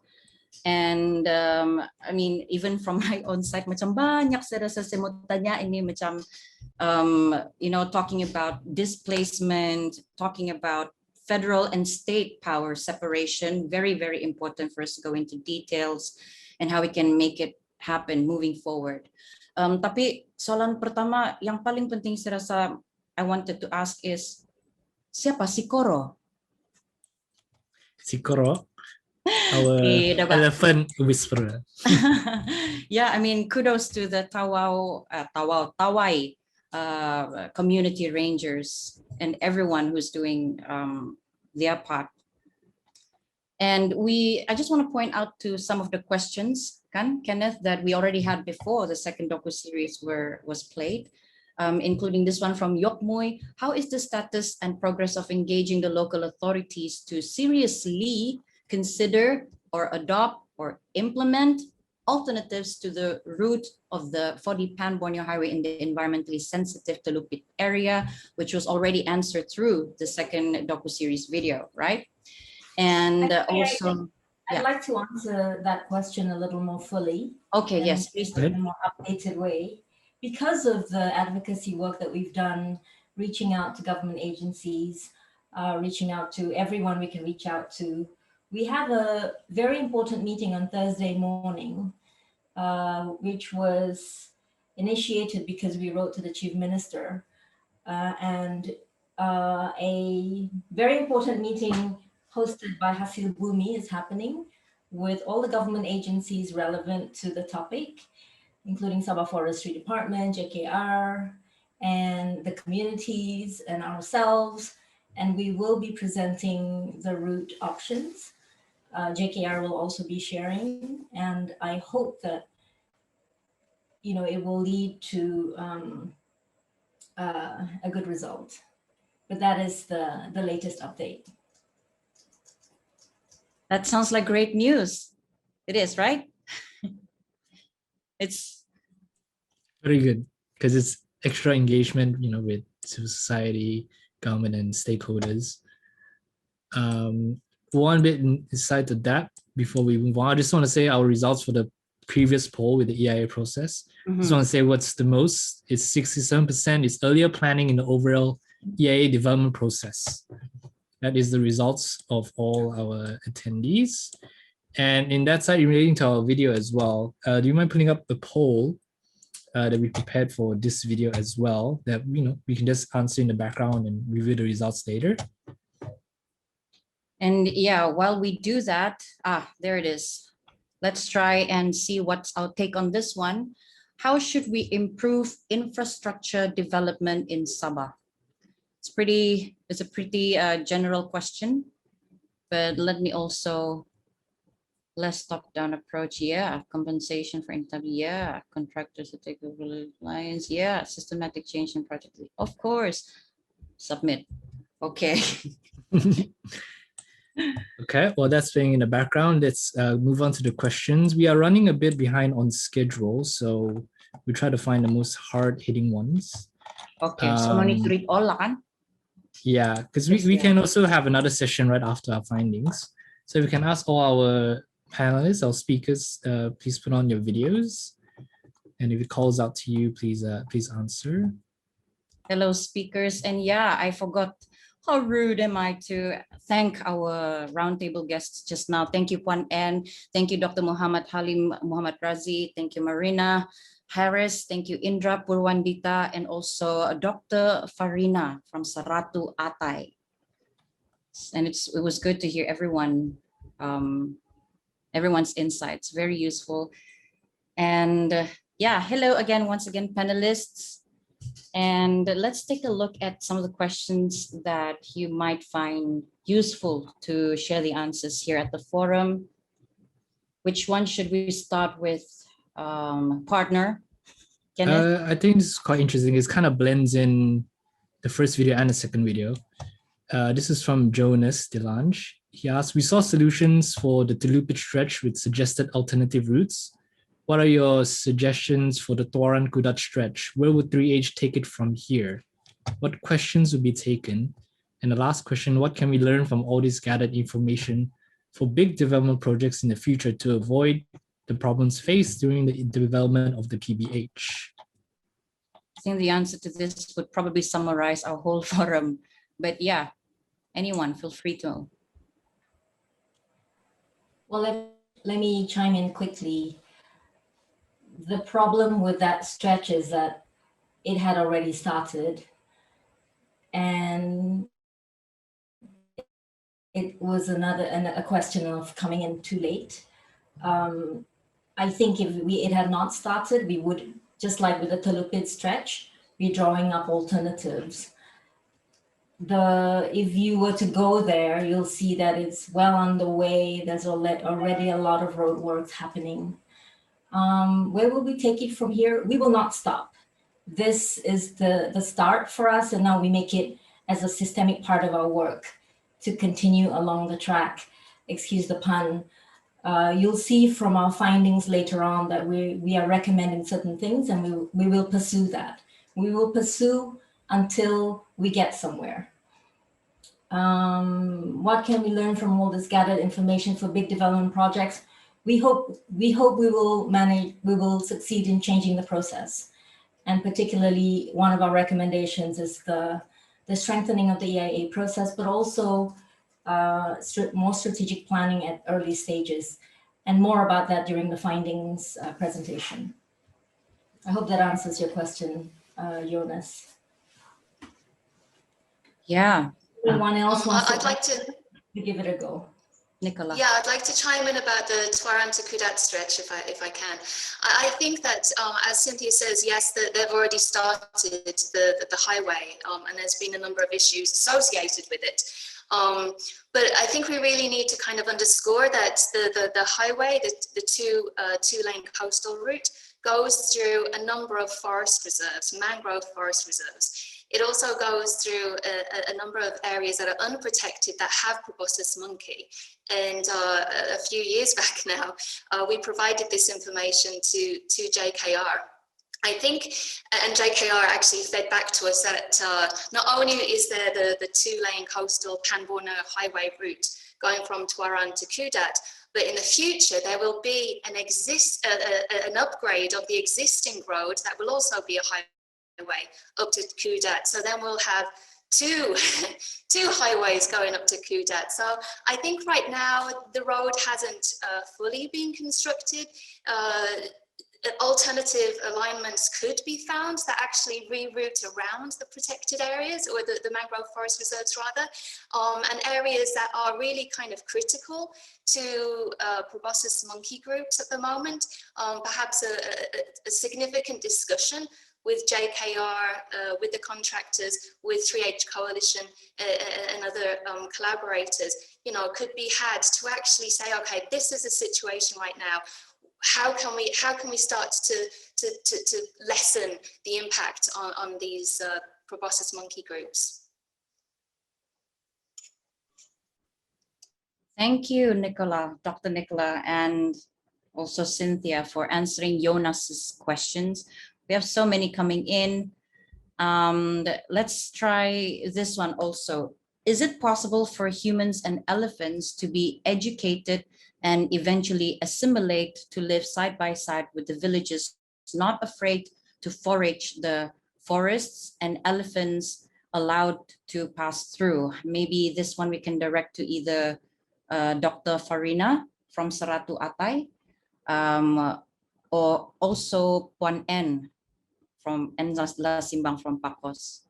Is there a possibility for this to happen? Can we educate both humans, obviously, but elephants? I think that's fascinating, a fascinating subtopic to uncover. Dr. Farina?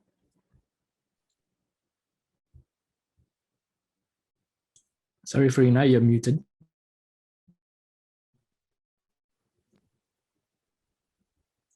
Still muted.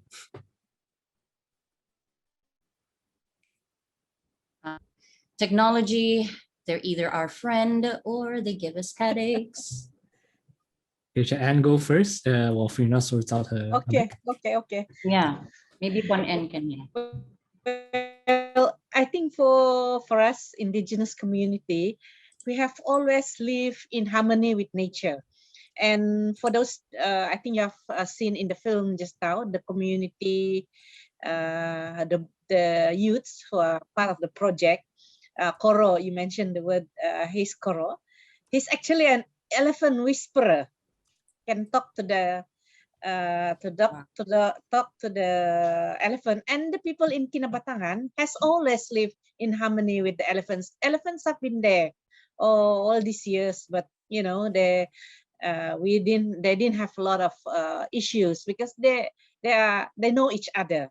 and even they don't call them elephants, they call them nenek. So it's like, you know, so you don't say saya nampak gajah, you must say oh ada gajah, and then you cannot even mention oh itu tai dia kah begitu.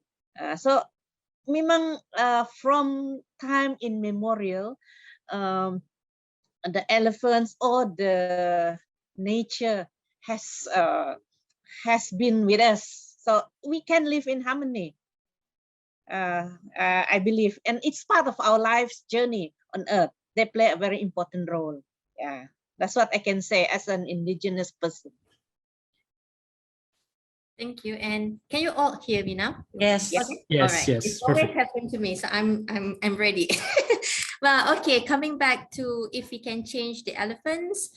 All right. We first of all we need to understand that the one that usually goes to kampong or to the villages are the male. Okay, and the male, they have very special behavior.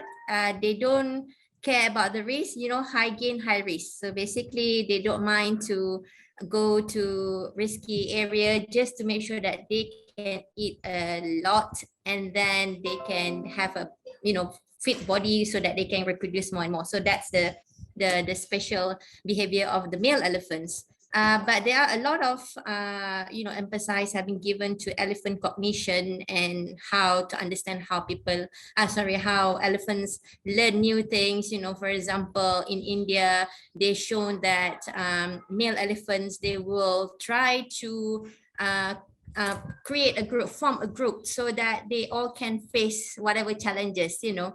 So what I'm trying to say is that yes, we can, but it will take time. The best is first to train or to create awareness among the people, and then, you know, at the same time, like what Sratu Atta is doing, that we try to, because elephants show signs, a lot of signs before they charge you, and a lot of time they just mock charge. They just want to, you know, ask you to go, you know, that leave us alone and things like this. But people always, yeah, elephant is big, they, or belum lagi, the elephant hasn't done anything yet, you know, just stare at you, you already feel like scared of them, you know. So that is understandable. So we are trying to you know, like give some sort of direction or guidelines how you want to understand elephant behavior, how they, when they are angry, when they just trying to give you warning and stuff like this, so that people can avoid accidents or try to push them, you know. So it's very important to understand elephants' behavior, and we have to tolerate with them for sure. It's, yeah, Cynthia wanted to say something. I just wanted to say it's funny how Puan N, thank you for your insight, mentioned that it's from time immemorial, humans had known the sacred connection that we have with nature, with wildlife, but what happened that we moved from that knowing and knowing how to honor that connection to now main langgar saja, main bikin saja jalan raya, and what happened in between. And it really is about looking at going back to understanding basic things like that, that these fellow animals like us are living things, and there's something that we can do to fix that connection again.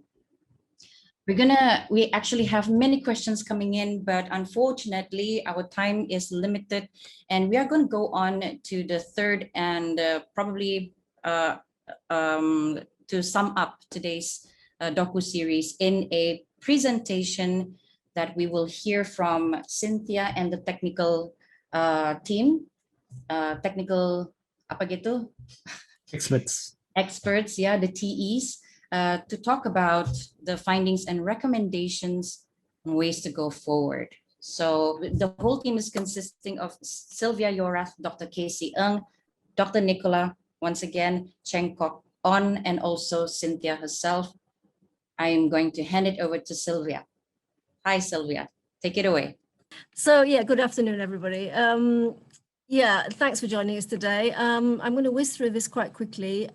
So in our 4-year project, I have to say that one of the first and most important things I think that we did back in early 2018 was co-create Coalition 3H, which is a grouping of research institutions, conservation NGOs, and civil society organizations. And here I'd really like to acknowledge our partners, Borneo Futures, Bornean Samba Conservation Center, Danau Girang, Joas Pacos, Save Rivers, Saratu Atai, and WWF Malaysia.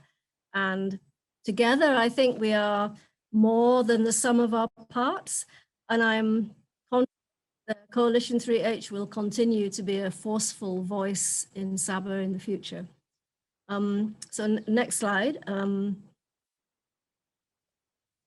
As Cynthia said, over the last 4 years, we've had many dialogues, gatherings, forums, face-to-face and online, listening and sharing, and hopefully being as transparent and inclusive as possible. And importantly, we've shared our findings with the relevant authorities and other stakeholders, including local communities. And we've also been very active in advocacy, including with the youth, who we feel are a critical group with great potential for changing the trajectory of Sabah's infrastructure development. So next slide. So we identified several infrastructure projects of concern in Sabah, both ongoing and proposed. And these are just a few examples. The infamous Tanjung Aro Eco Development, which nobody knows what's going on at the moment, but hopefully there will be no reclamation.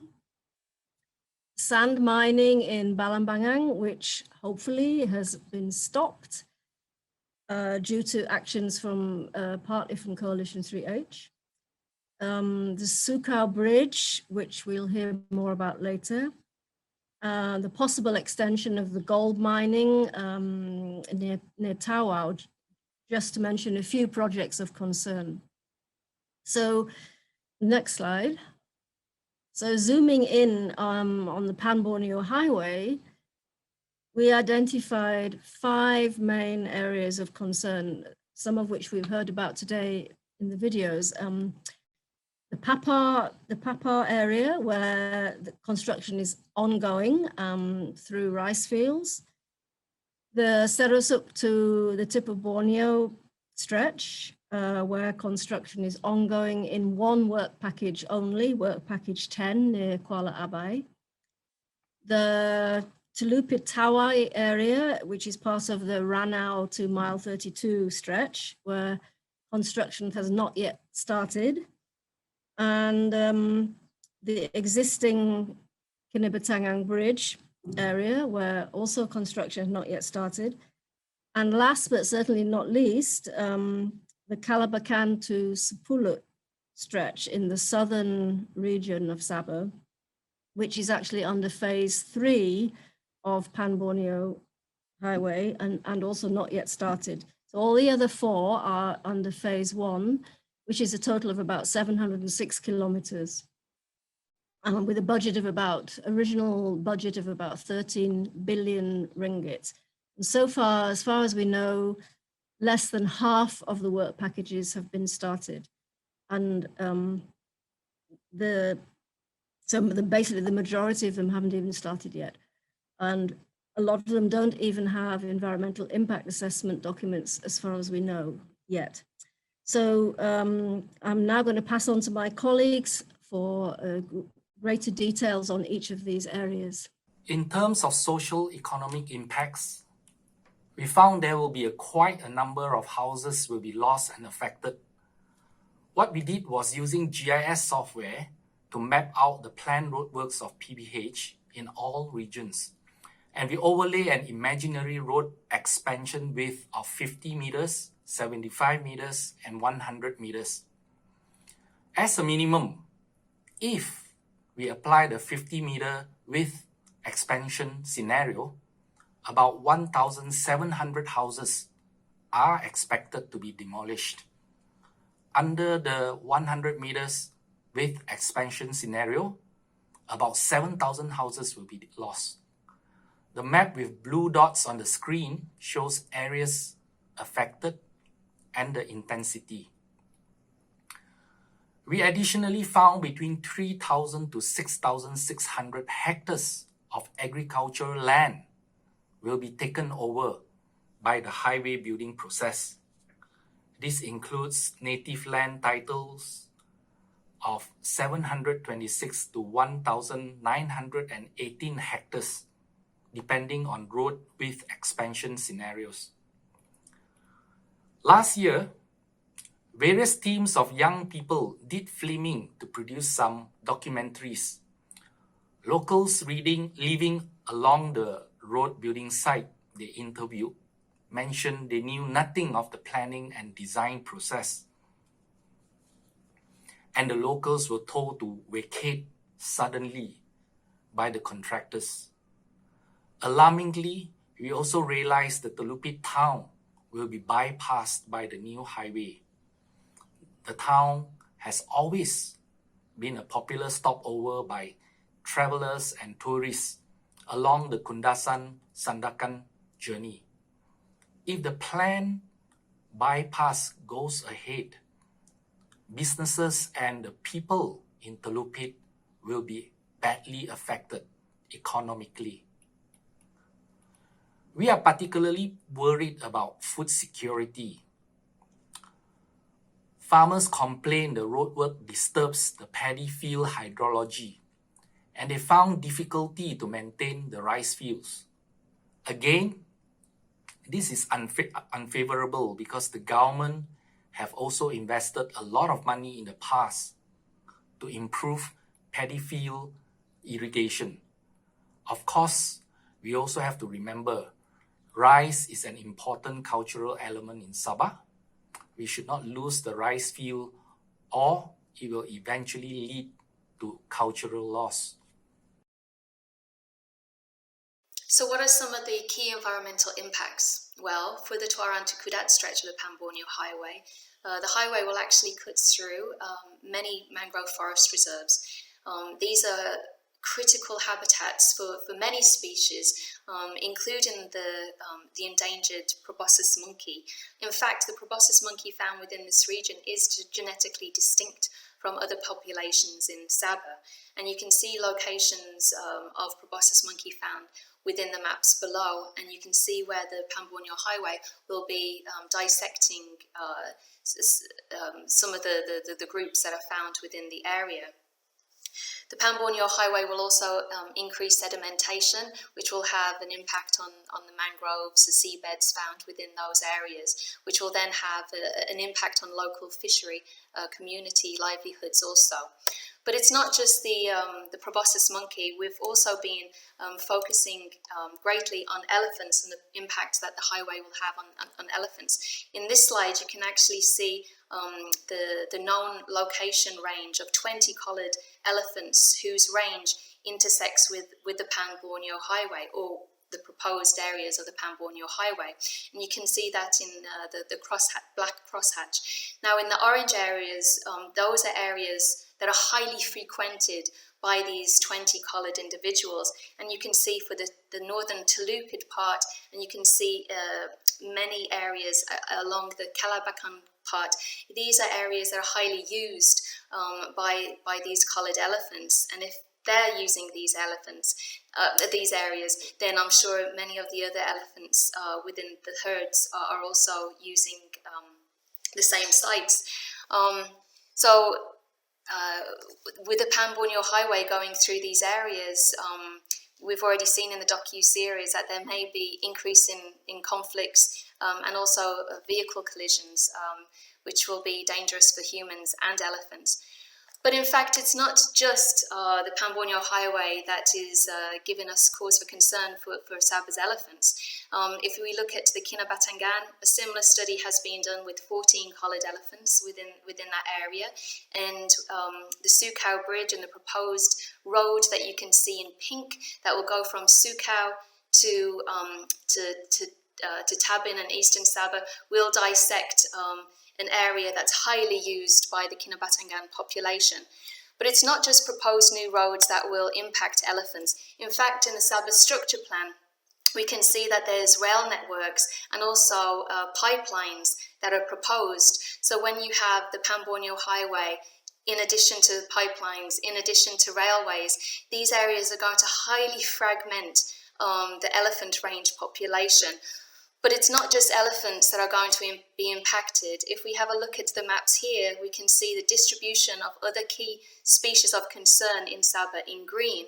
And we can see that the new roads, the highways, the railway and the pipelines will dissect many of these species distributions, creating fragmentation and isolating many species, particularly species that won't be able to cross these highways and rail systems. There's going to be an increase in roadkill, both in the rail and also in the highways, and we've already seen significant levels of roadkill within Sabah. The Kinabatangan has seen already clouded leopard and proboscis monkey roadkill, and that will only increase. But we have to understand and we have to remind ourselves that Sabah isn't just one system. In fact, Sabah is the head of the Heart of Borneo, an important trilateral agreement between Malaysia, Indonesia and Brunei to really try and keep intact the integrity of the ecological system here in Borneo.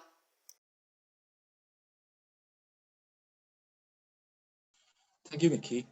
Now I will cover some of our recommendations about the policies and institutions relevant to the infrastructure in Sabah.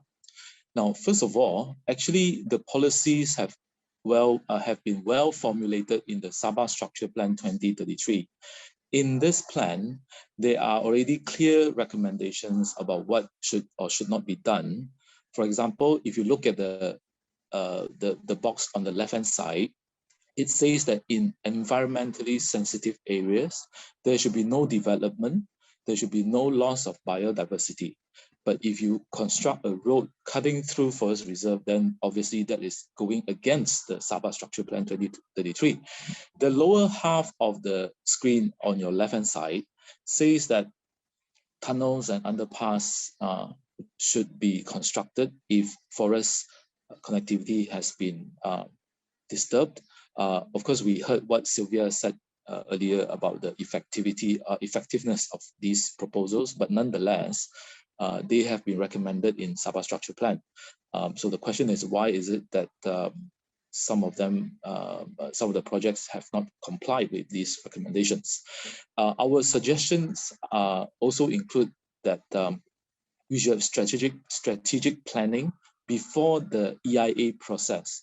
Now, by that, what we mean is that before the project-specific EIA process come into place, there should be planning on the more macro and strategic level that look at the whole area and what sort of developments are suitable and not suitable for that area.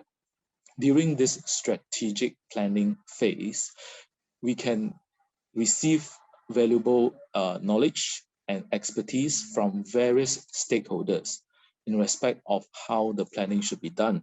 For example, as you can see, we have many coalition members in 3H who are always ready to contribute their knowledge.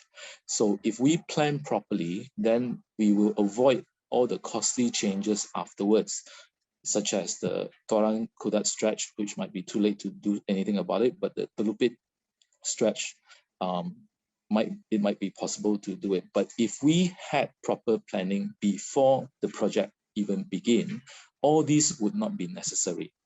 The next point we want to make is that funding should not be the key determinant as to how we plan our infrastructure project.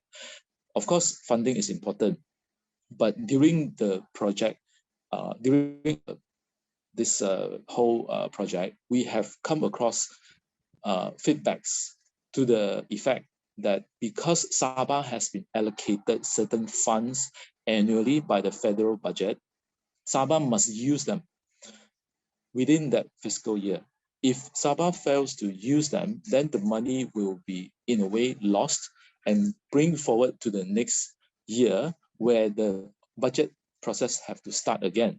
So we feel that that sort of mechanism should be changed. Whatever belongs to Sabah should be kept in Sabah rather than being recycled or go back to the federal government every year. That way we will have the ability to plan in the best interest of Sabah without worrying about funding mechanism. The last recommendation we want to make is we should increase the public's ability to enforce environmental law when the government fails to act for whatever reason. Maybe they don't have the expertise, the manpower, or maybe they, some vested interests might have prevailed over certain process. In situations like that, citizens should be able to step in. Unfortunately, we have this rule called locus standi, which I've explained in one of the documentary series, that it stops you from starting legal action unless you have the locus standi. Now, let me make it clear. The rule of locus standi is not an absolute bar, right? It doesn't say that nobody can ever start an action if it doesn't concern the person. Under the new test in Malaysia, you can do so if you show what they call real and sufficient interest. The only complaint or criticism that I have is that this so-called real and genuine interest is too subjective. So the court might or might not give you the locus standi to sue, depending on who you are. So that is, I think, something that should be transformed. Thank you. So over the years, we've engaged with everyone and anyone who wanted to talk to us and will talk to us. If you see from 2017, that was a gathering of all the sectors. There was private sector, government was there, civil society was there, and we continued in that manner. 2018, you see that gathering there, that was the communities located along the Telupit stretch. Many of them were present there. 2019 was another cross-sectoral, so that was basically throughout the years. What we were trying to do was understand the lay of the land and the processes and the players. It was very diverse groups of people, very rich, very complex as we started to understand more and more. If you move on, you'll see we engaged a lot with the youth, particularly in the areas affected along the various stretches. We also had a great partnership, still have a great partnership with University College Sabah Foundation. You see them there in the slide 2020. And the engagement with the youth in the various communities led to the film Pan Borneo Highway Stories, some footage of which was shared today. If you see the next slide, we engaged as well with EPD, the government agency that reviews the EIAs, and DHI, who is working on a study to transform or improve the EIA process. We shared earlier some of the roundtable edits. The roundtables were very long. They were an hour and a half. We have a longer version, which we'll also put on our website. As you can see there, the last picture, we met with the Chief Minister, presented our issues on infrastructure development to him. And as I shared earlier, as a result, we're also having this meeting on Thursday. You'll see from the next slide that it's not just the two-leggeds that we consulted with, but we also tried to understand more from the four-leggeds and the winged and the finned stakeholders. You'll see these are the creatures that live within some of the landscapes that we will be cutting through. And we think it's time that we stop thinking that it's acceptable that they are inevitable costs for development. Let's move on to the last slide. A few key points that I'd like to make in conclusion. Instead of being prepared to have the collateral damage of losing forests and losing habitats, can we begin to see our responsibility in protecting the asset that gives us life.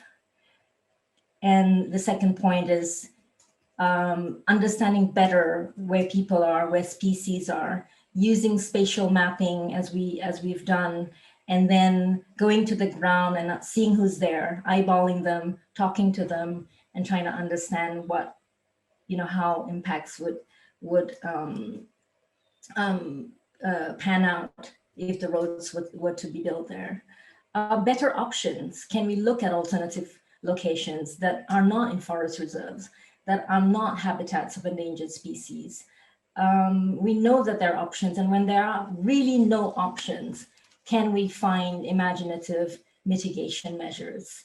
Finally, the last point that I'd like to make, and I think the most important point moving forward, is we would like to see the formation of a joint committee that will bring together the government agencies, civil society organizations, and the private sector together so we can bring all our data, the data that you've been looking at this afternoon, and there is much more where that came from, so that we can make better decisions. So we have everything that we know is brought to the table, and it can inform us better to make more resilient decisions for the future.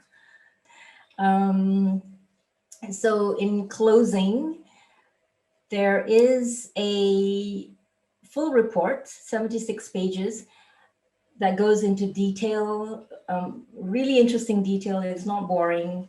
In fact, if I can share my screen, I'd love to scan through it quickly. We're gonna drop it in the box for you to take home and share with your entire family and all your friends.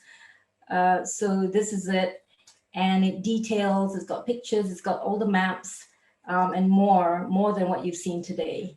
And this is what we'd like to share. We will be sharing with all the government agencies. We will be presenting it to the Chief Minister, to the Cabinet, again, to anyone who wants to look at it. As I said, it will be yours. We'll drop it into the chat. With that, I'd like to end. Thank you very much for listening. Back to you, Amy. Thank you, Cynthia. Thank you, team. And thank you, everyone, on that finding and recommendations presentation. And I think at this point, we have gained so much. Actually, there's also a lot of things to go back home and just digest before we go to sleep tonight. I hope that by the end of this forum, our passionate was resparked or reignited, that it will be something that we weigh in our subconscious as we go through our days. Because as Cynthia mentioned in the earlier part, even there's no ending to this. The work will keep on going for as long as there's need for it. We actually have a final session for a Q&A, right, Kenneth? Yes, Partner? we do. We still have about 15 minutes left, so we can answer the previous Q&As. We should also announce the poll results from the Life Along the Pan Borneo Highway video. Jan, can you share that? Yep. Okay, so as you can see, how should we improve infrastructure development in Sabah? Majority of you announced less top-down approach and earlier planning with relevant stakeholders, 77%. And second is systematic change in project design and financing. So that's majority of you all will agree on these two. Siapa And yang we 3% itu? need to hear all results. True. Let's all try to be as unbiased as we can. When we want to move forward, that is the best way, right? Not blame anybody or attack anyone, but really to just throw out everyone's opinion, and then we can weigh the decisions. It's also good to see some of our panelists going on to the Q&A box and answer by typing directly. So that's also good, because we have so many. I don't think we can finish reading out all of them. But I think we can have time for one more. Maybe our panelists can try to answer one more. Have we read out Virgil Gunting's soalan ka? Question? What can No. not yet, right? Yep. And I think it's also a good one. What can an individual do? Very important, especially for people on the grassroots. What can we do or organize to raise exposure on immediate local highway development and impacts to surrounding communities so that they are aware that they are the stakeholders, because many rural communities still do not know, hence no action to protest. This is so true. I am born and raised in Pinampang, and so I'm also living somewhere where the Pan Borneo Highway crosses through. And this is true. There's not enough empowerment among rural communities to know that, oh, kami ada hak pula untuk cakap sesuatu tentang ini project. Sebab the culture has always been, oh, government announce project terus, okay, bagus, okay, baras kampit, okay, sudah jalankan. So anyone from our panelists can help answer. What can we do as individuals or organize?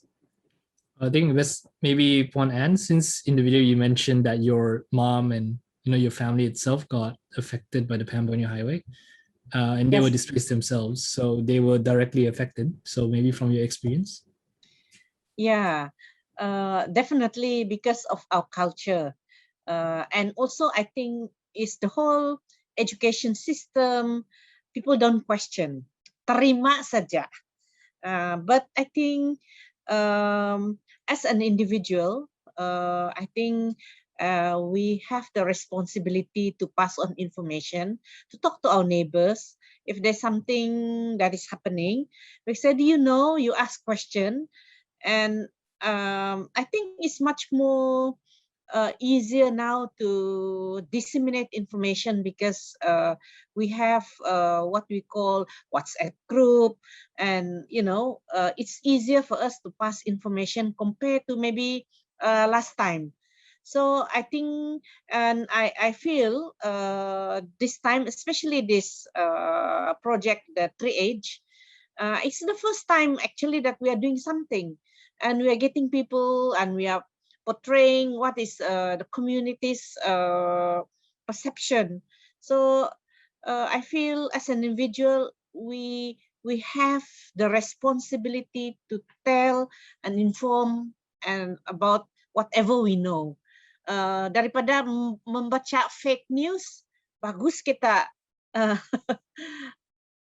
listen or spread information that will help the community. If you don't have any organization, but if you belong to an organization or even to a church group, we can always do something. So if we have that, if everybody think like that, I think it'll be good. Lots of work to do. Jangan diam-diam. Tidak berdiam lagi. Idle no more. Itulah, betul. Thank you, Puan Ann. Thank you.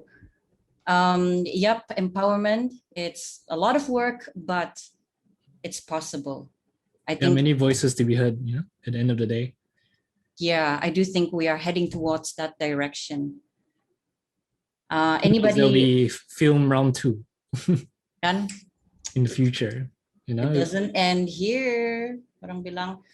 Any other panelists who would love to chime in? And I think because we have little time left, it's also a good time for us to take it as an opportunity to share final remarks. Especially from our coalition members. Especially coalition members. Again, so rude of me to not announce that the Humans Habitats Highways consist of coalitions with many other NGOs and organizations, right? So from Danau Girang Field Center, Pakos Trust, we have WWF Malaysia, Borneo Futures, Seratu Atay, Bornean Sun Bear Conservation Center, JOS juga, Jaringan Orang Asli Sabah, and also Safe Rivers Network. All of these people, please say something, do say something before we end today's session. Mari. Cakap sesuatu. I'm sure everyone have, considering that you are all involved in making this happen. I'm very sure you all have valuable insights to share with the rest of our attendees and panelists and audience lah on Facebook. Should we ask Anyone? Farina, since your video is on? Might as well. Oh, okay. Is that an indication? Boleh juga. Okay, all right. Okay, I think everyone here who's following the discussion today, they are all very aware, highly educated. For the most of the local communities in the affected area, for them it's just day by day living. See what I mean? Like satu hari cari makan, satu hari cari duit, satu hari makan. So for them, it's really about surviving. So I'm really glad that we have this 3H coalition. You know, all this collaborative process is very important, and we also want people to know that we care about people and we care about the wildlife and environment. Without the environment, we cannot survive. So a lot of, I mean, if the public people asking what they can do, it's just, you know, spread, share, do activities that can really emphasize the needs of the environment so that, you know, human beings can survive basically. So you don't need a scientist, you don't need to be a scientist or, you know, have an NGO to do something. So yeah.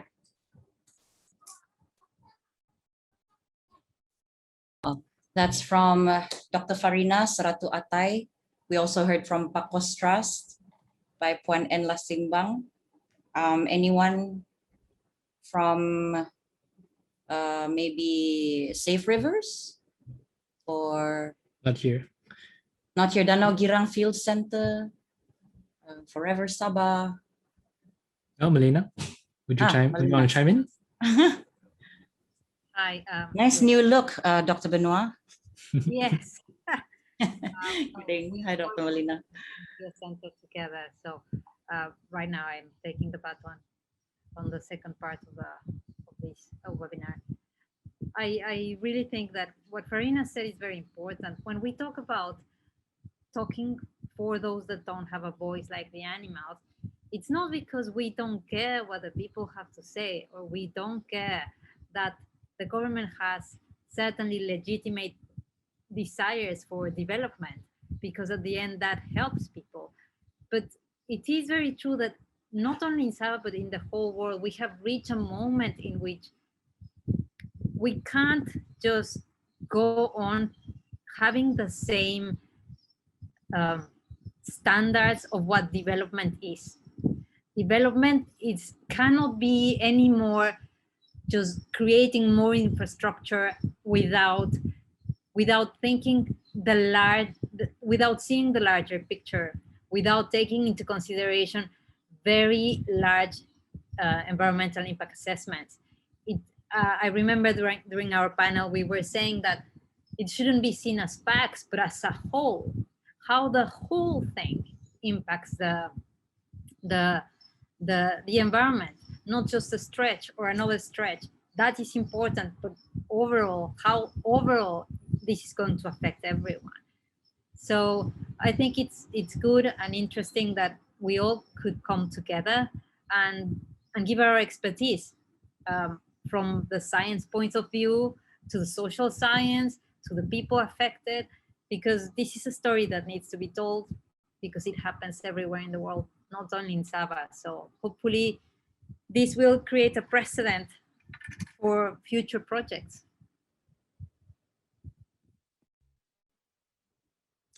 Amen. Definitely. Definitely. That sounds like a great way to move forward. Do we have anybody else from maybe Dr. Wong? Are you still here from Borneo and Sun Bear? No, sadly, he was busy, so he had to drop out the session. Okay. The last coalition member here we might want to hear from is Dr. Rebecca, if you're Dr. still Rebecca, there. Yes. Are you still here, final Dr. few Rebecca? Hi. Thanks. Yes, I'm still here. Yes, and I concur with everyone's comments on this. I think we have to be the voice of the voiceless, right? And that means we have to make sure that the wildlife is the concerns, the so-called rights of the wildlife. We bring that up as well, because if we don't, then they will be left marginalized, so to say. So besides also thinking about people, we should also be thinking about the wildlife and how we coexist, how we live in harmony within one environment. Always we think about, okay, is there a wildlife in the original landscape or ecosystem, for example? And we say, oh, who we should be thinking, who was there first? Is it the wildlife or us who encroach into their habitat? So yes, so yes, hopefully there will be more awareness among us to really think about wildlife and ecosystem as well, and how we live with them in harmony together. Thank you. Thank you, Dr. Rebecca. And last but not least, Cynthia, any last words?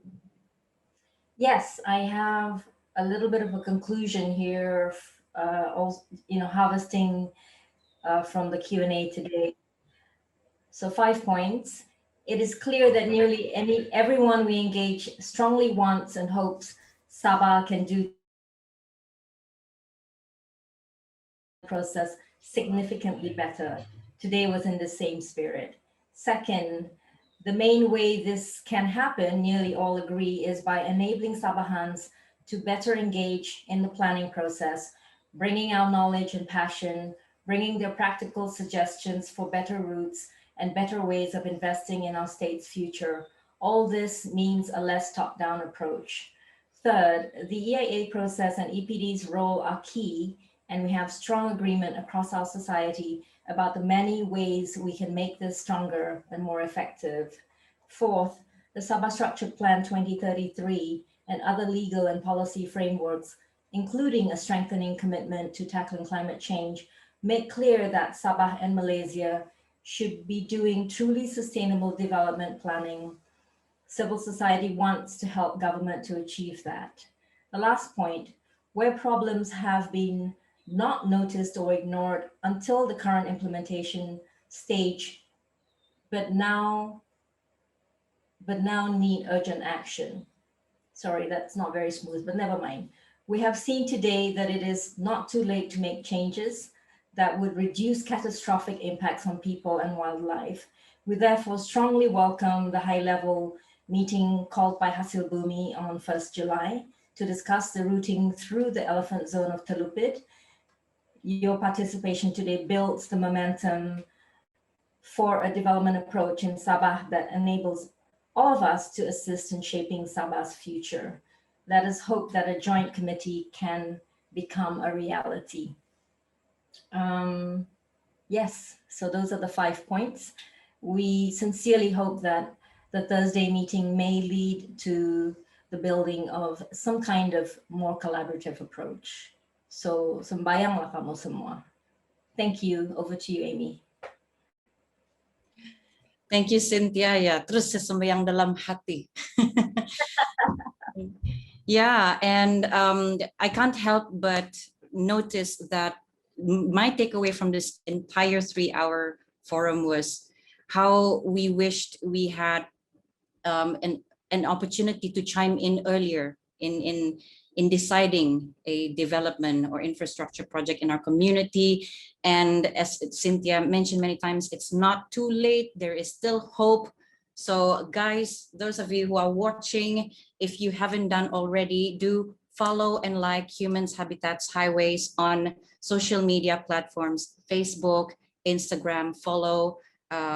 Updates will be shared there, but also don't forget to go on to www.humanshabitatshighways.org to access for yourself the full report on the Pan Borneo Highway project, so that it can be something that we can take into consideration and use as a reference for future projects. So orang-orang di community di mana-mana di sekitar kita, kalau dengar saja ada project baru diumumkan, jangan terus-terus, yay!